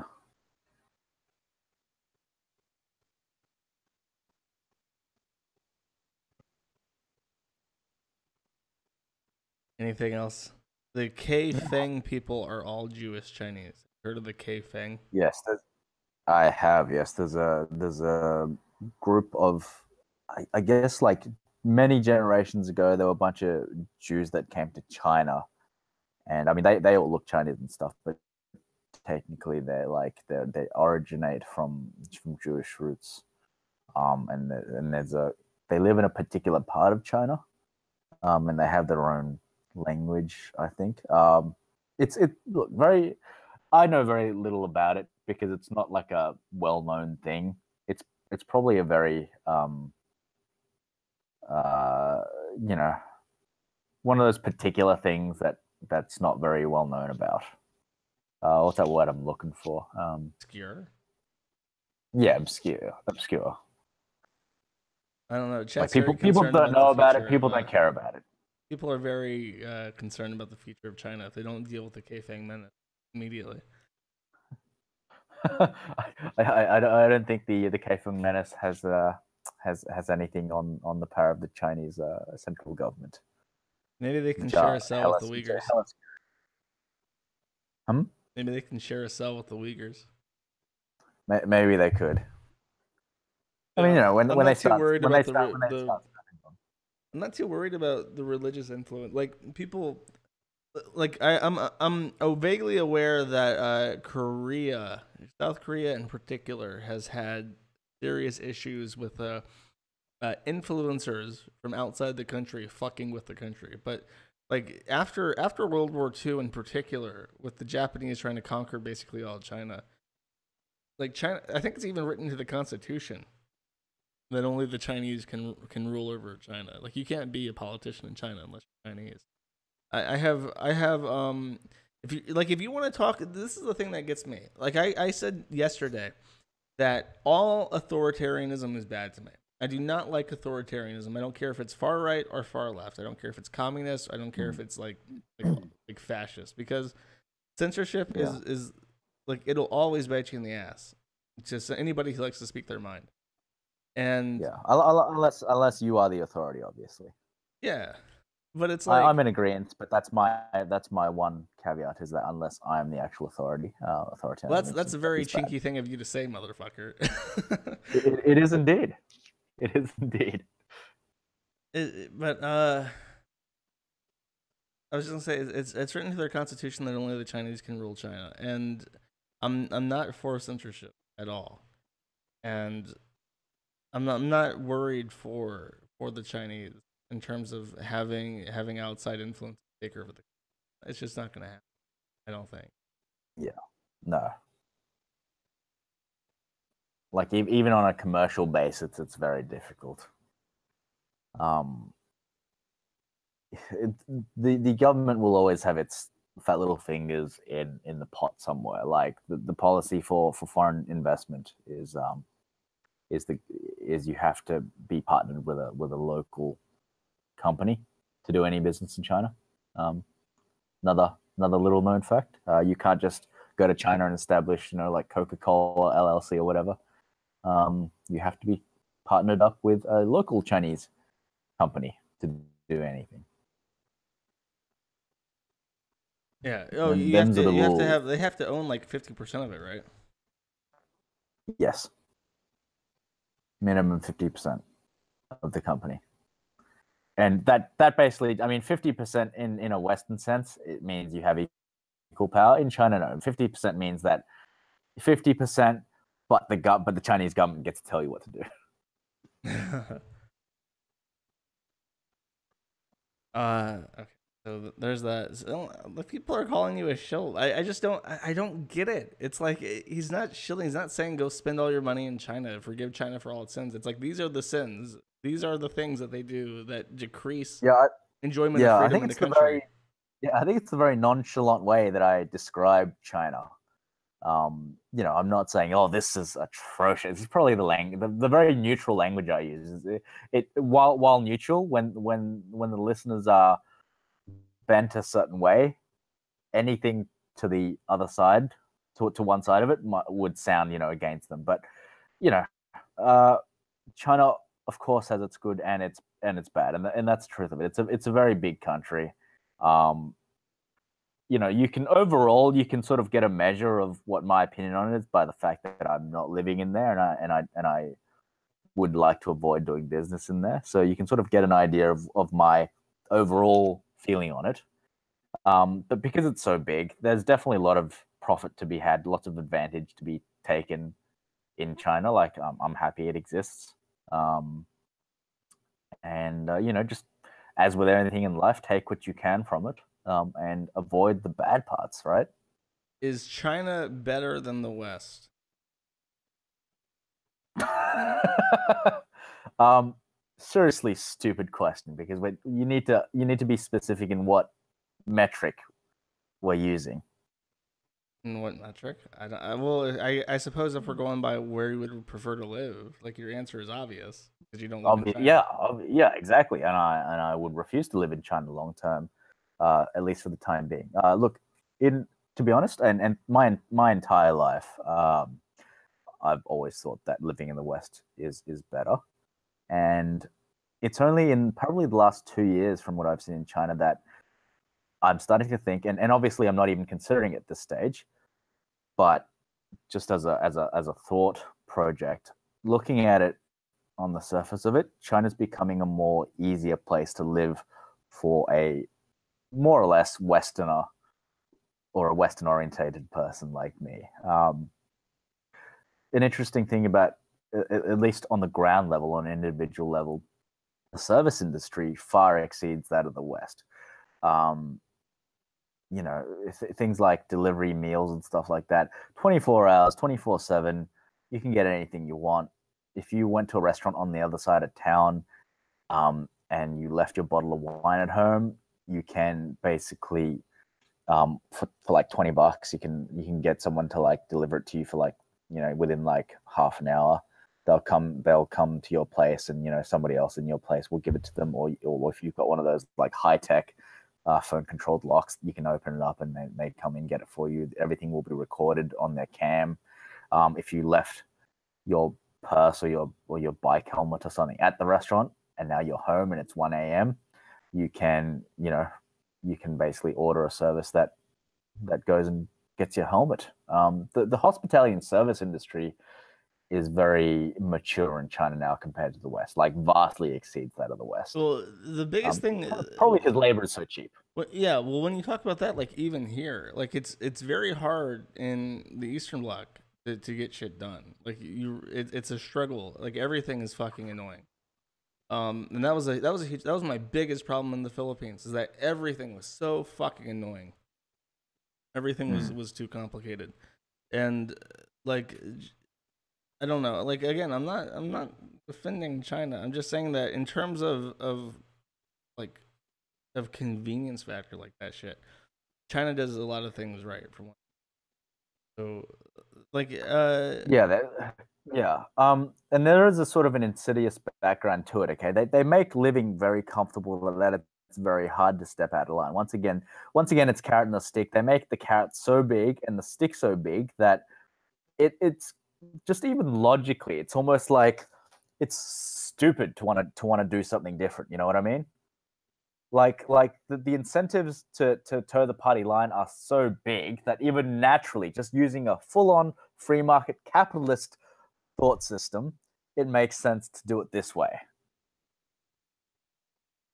It's like, would you well, like, let me rephrase that because I think there's a better way to phrase that because yeah.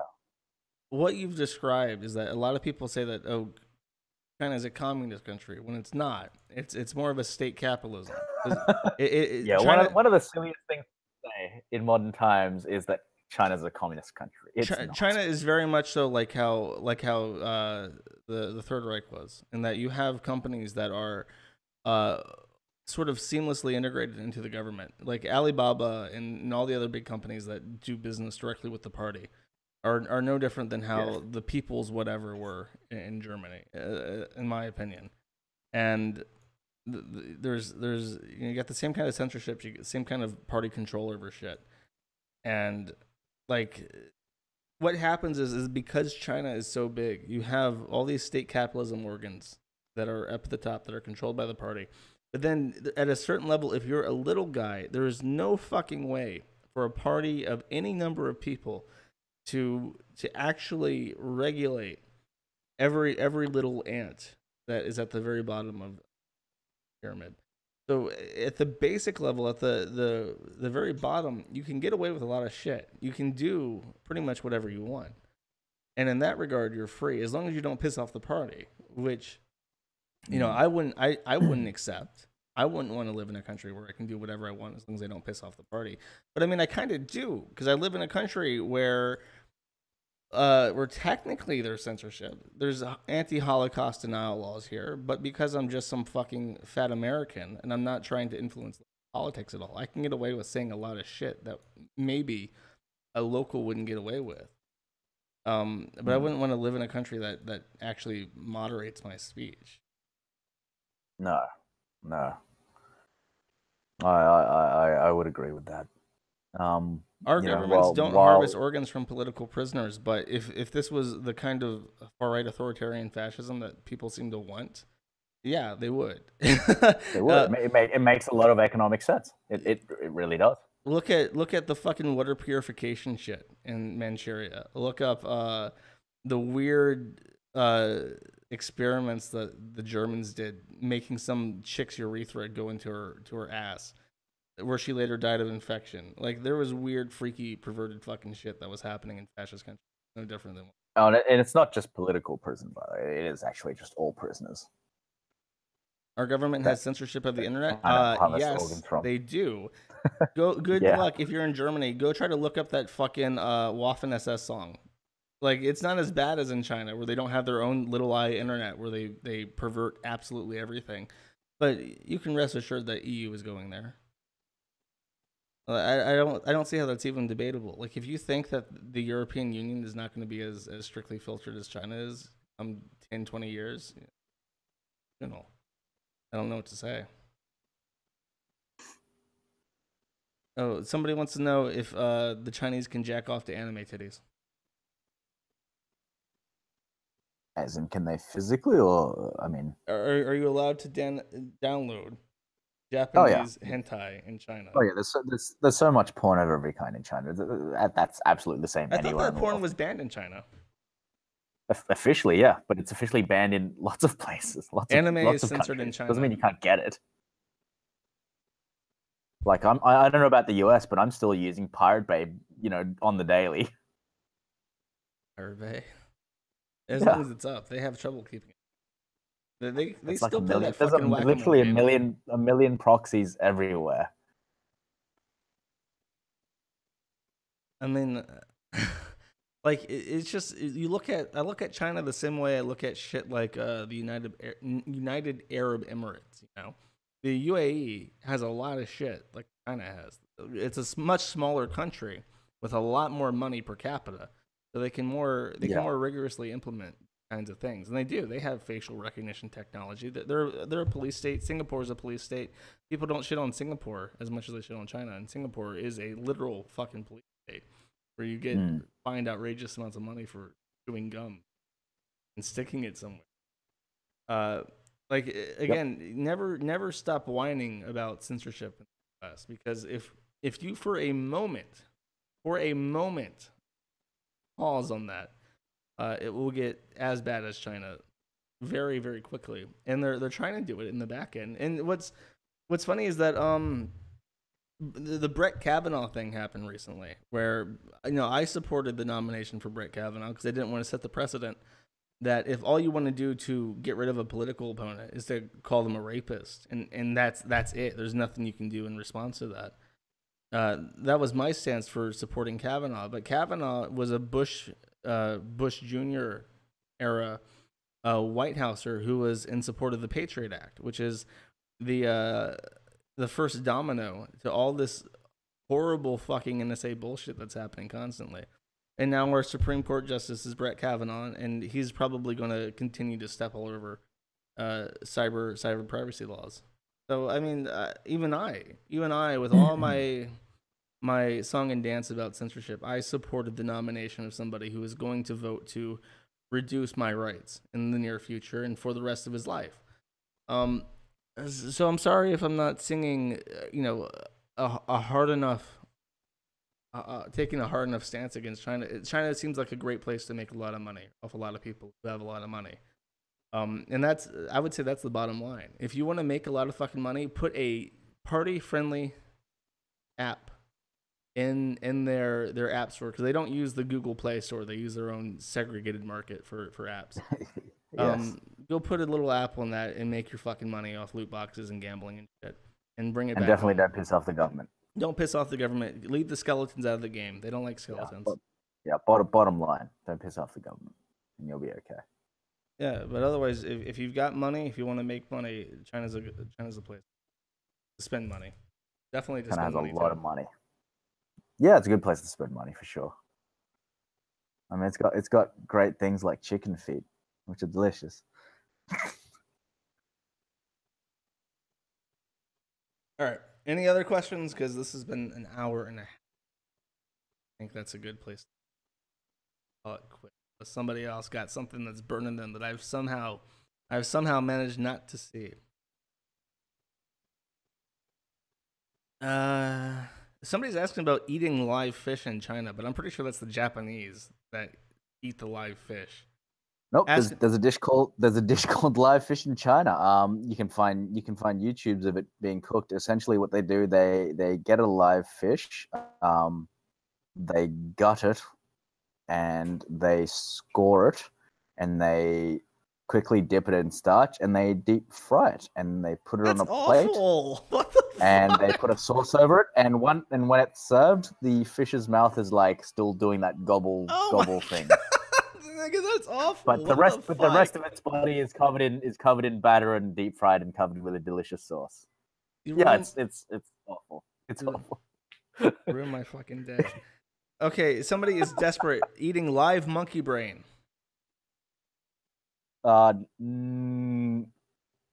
Sounds like something that I think was more prevalent in the 30s in like the Indian continents. I know southern China did it as a fad for a short period, but once again, this was like 50 years ago. I'm almost like close to certain that it doesn't, like, there's probably zero occurrence of that. Does somebody have a video of it that I can watch? Haven't you seen Indiana Jones and the Temple of Doom?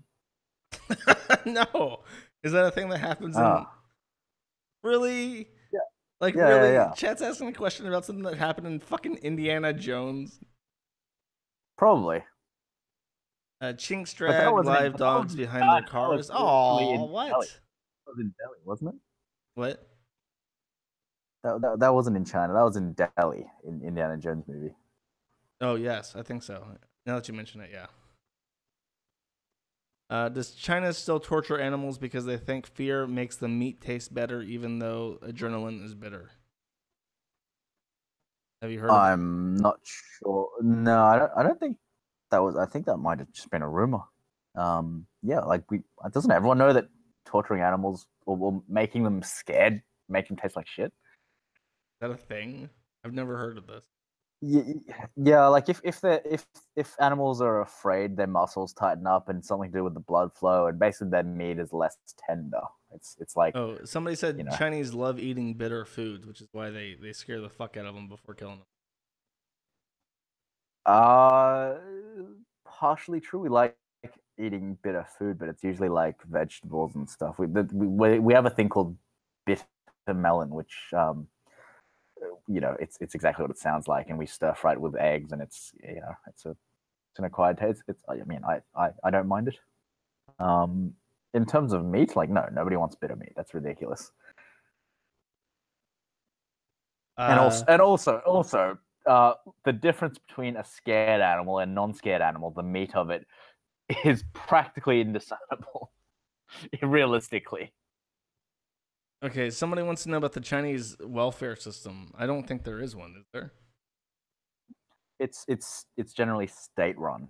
Okay, so China still has a full-on what you would call a federal or a centralized welfare system. This is a latent from the communist era where essentially you would be designated a role, or for the rest of your life you'd be like a steel worker, or you'd be like a teacher or something.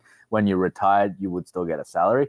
In China, that still exists. So when you're retired, you still get a central government paid salary that is equivalent to, I think it's like 50% of what your normal salary was when you were working. So yeah, so the government still look after you till you die. Basically, that's a legacy. If you're like homeless or something, do you have like issues? Well, if you're homeless, then you never had a job. So if you get, so it's not really a welfare system. It's more of a pension system. Yeah, central plan. So okay, you're talking about like I'm talking about gimme what do we dads. call it? Social security. Well, in Australia, it's like superannuation, but it's not superannuation. In the UK, it's called pension, and it's just shit that everybody gets. But people are asking specifically about gimme dads. So literally, like, what do they do about the homeless? I'm gonna say I think nothing. I'm pretty sure homeless people are just homeless. Yeah, I don't think there's probably lots and lots of localized programs, but I don't think there's like a central policy to deal with homelessness.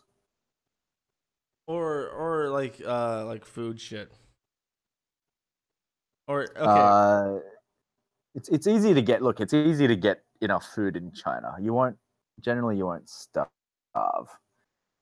You've got a paid question. Is that a paid question?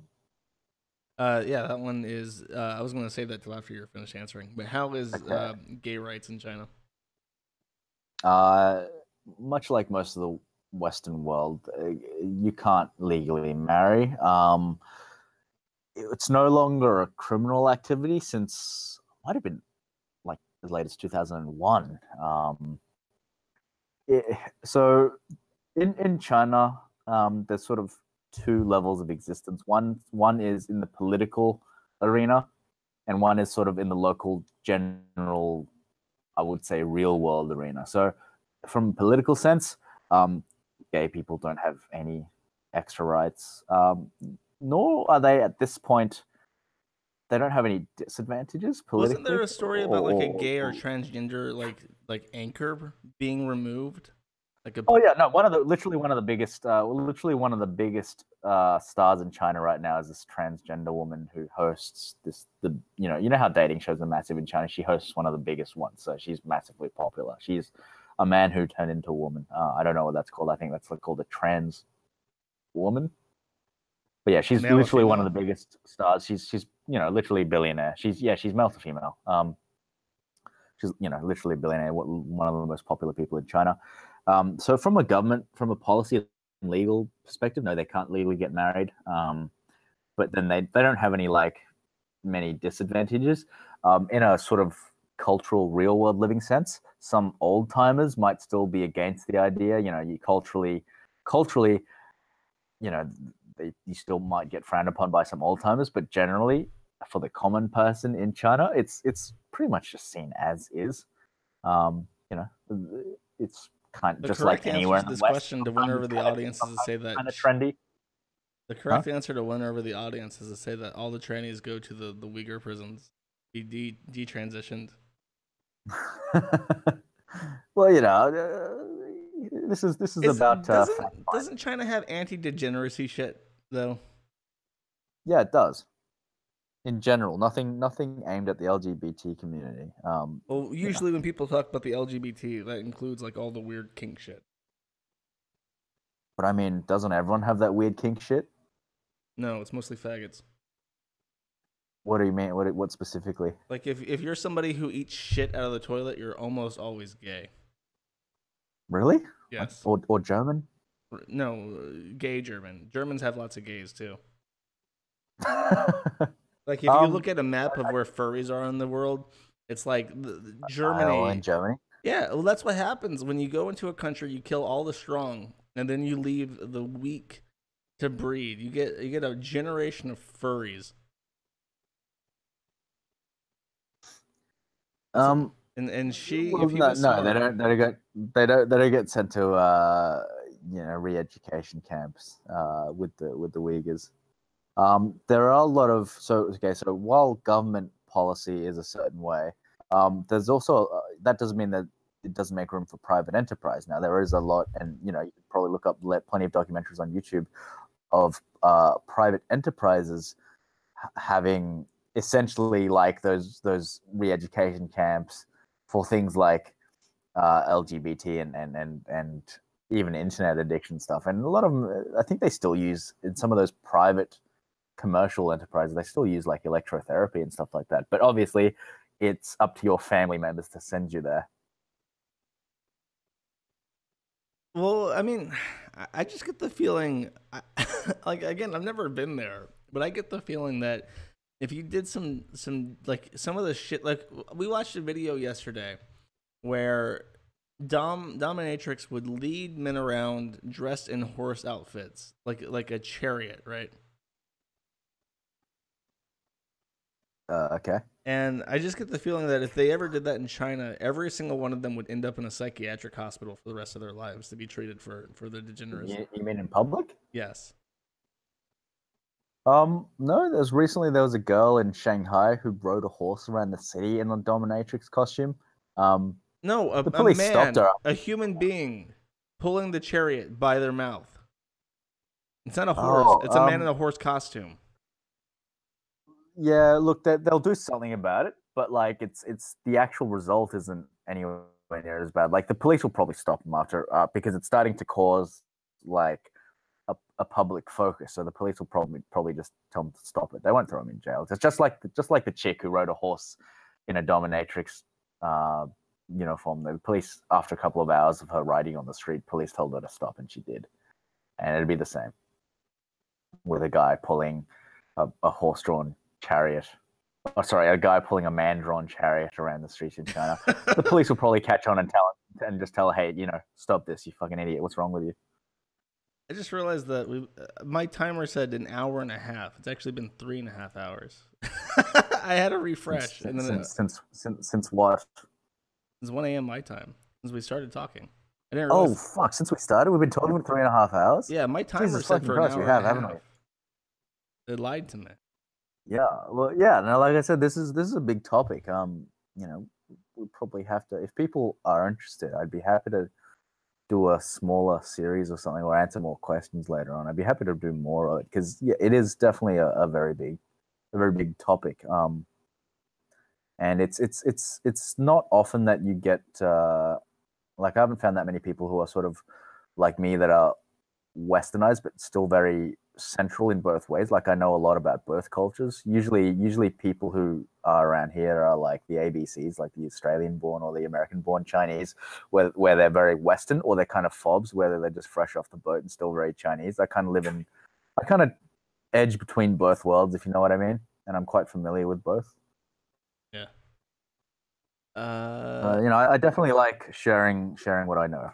And people are very angry about the animals. Which animals? All of them, I guess. Yeah, why do you murder all the animals north their bones and dust to get hard? I guess the exact reason to get hard. But, oh, okay. Last question. Does the Chinese government promote herbal medicine to keep traditional medicine to keep people from wanting real medicine? They definitely promote traditional medicine, not to keep you from wanting real medicine, because you can get real medicine. You know, The poor you can can't. get any medicine. The poor can't. Yeah, they can. Like you literally buy antibiotics over the counter in China, But if which is you're a really fucking fucking rice bad. Which is farmer, really fucking bad. No. Literally, you can buy antibiotics really cheaply over the counter in China, which is actually fucking terrible. Um, this is why you're discovering the world's first like basically antibiotic resistant, you know, stream of bacteria and stuff. They found it in China and they found one in Russia. But this is why. It's because you can just buy antibiotics over the counter. But yeah, you can buy pretty much anything I'm over the calling your counter, bluff. and it's very cheap. That's bullshit. It's not a bluff. The poor in What are China you just saying? fucking die. They can't afford No, medicine. they just buy They can't buy buy it. medicine. They don't make any money. Yeah, they can. Medicine's cheap in China. Like, okay, they'll probably just die if they caught cancer, because cancer's fucking expensive anywhere. But you know, if they have a cold, if they have a headache, if they need some antibiotics, they just buy it over the counter. Like, you know, none of these things. Basically, anything that's like still within the patent period is expensive, right? Anything that's not is fucking hella cheap, because the Indians and the Chinese and the fucking whatever are all making it. Like Tylenol, you know, that costs like nothing. Most antibiotics cost like nothing. I don't know. I get the feeling that the government promotes herbal medicine because if people started demanding like no, it doesn't. No, because people like there's big enough demand for everything. The government does promote herbal medicine, probably because one, they believe it all. Look, there is some truth in herbal medicine. Some are just crackpots, others not. But there is some, you know, some validity in it, like scientifically. But I guess the government mostly do it to preserve culture. All right, somebody I said that was the last question. I lied. Somebody paid $2 to ask you, what do you think about black men, or what do they think Me about personally? No, What is China. China think about black men? Once again, one of those multifaceted questions. But I can tell you what. Okay, so some people think. Okay, so an overall thought is that they smell bad. Like, black people generally smell bad. You can sort of, if a black person sits in the subway in China. Have you ever seen those pictures of like the black guy like Yeah, holding onto the rail, and the women are like holding their noses and leaning away? Yeah, exactly. They'll move a couple of seats away, or they'll hold their noses. That's an overall thing. Now, black men in specifically in China, like, you know, black people in general, they're seen as stinky. They're seen as sometimes violent. Black men in China, once again, with anything, you know, some of the local Chinese women like it, others not. Oh, that's gross. But that's the same. Xi Jinping needs to fix that. That's the same in the US, though. You know. I mean, I'm sure if you can go into Pornhub and you can find a million. Don't remind me. I don't need to be reminded of the death of the West. Okay, I'm already fucking there. I'm already sad. So what do they think about black men in particular?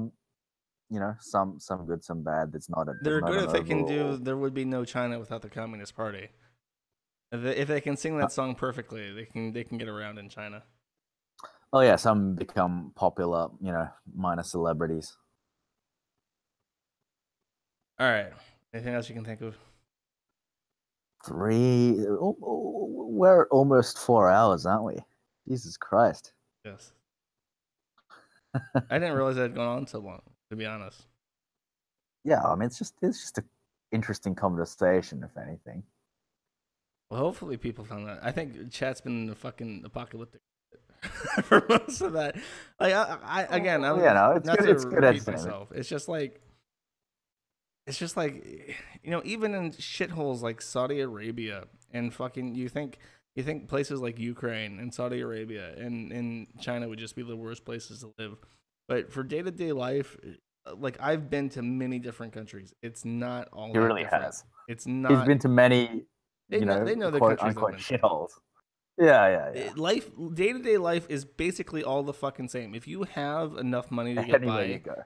in like the US, you have enough money to get by anywhere, and your quality of life basically doesn't change. If anything, going to a poorer country gives up. Like the surveillance and shit, like, That's just not my problem.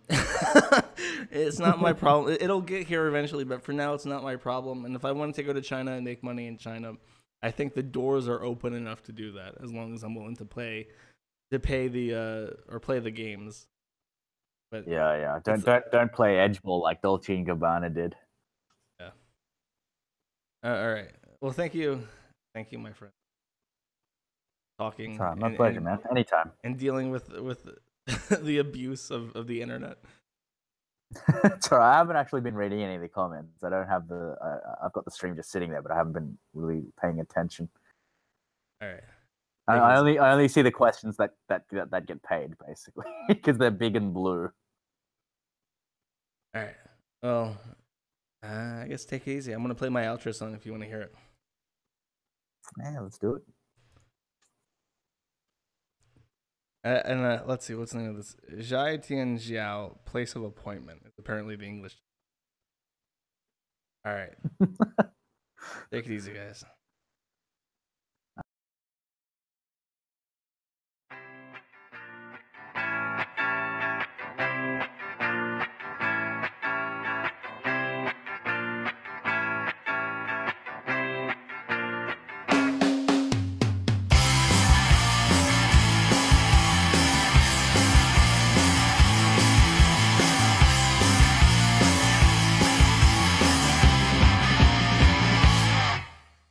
我住在大海边上，是个很远很远的地方，无数个故事要对你讲，要对你讲。我出生在冬天，是个很冷很冷的早上，无数首歌要对你唱，要对你唱。无论到明天是刮风下雨，还是将来要去哪里，我要一直这样听到天亮，一直听你对我说，不管路有多远，时间有多长，我们最终还会走向约定的地方。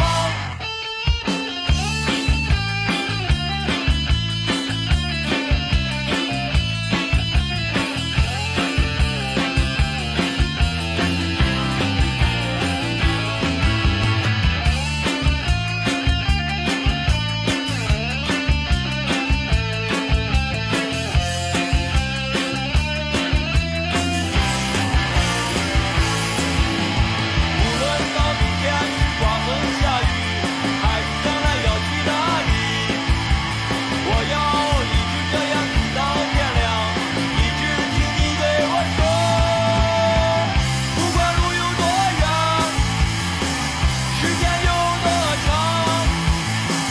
我们最终还会走向约定的地方。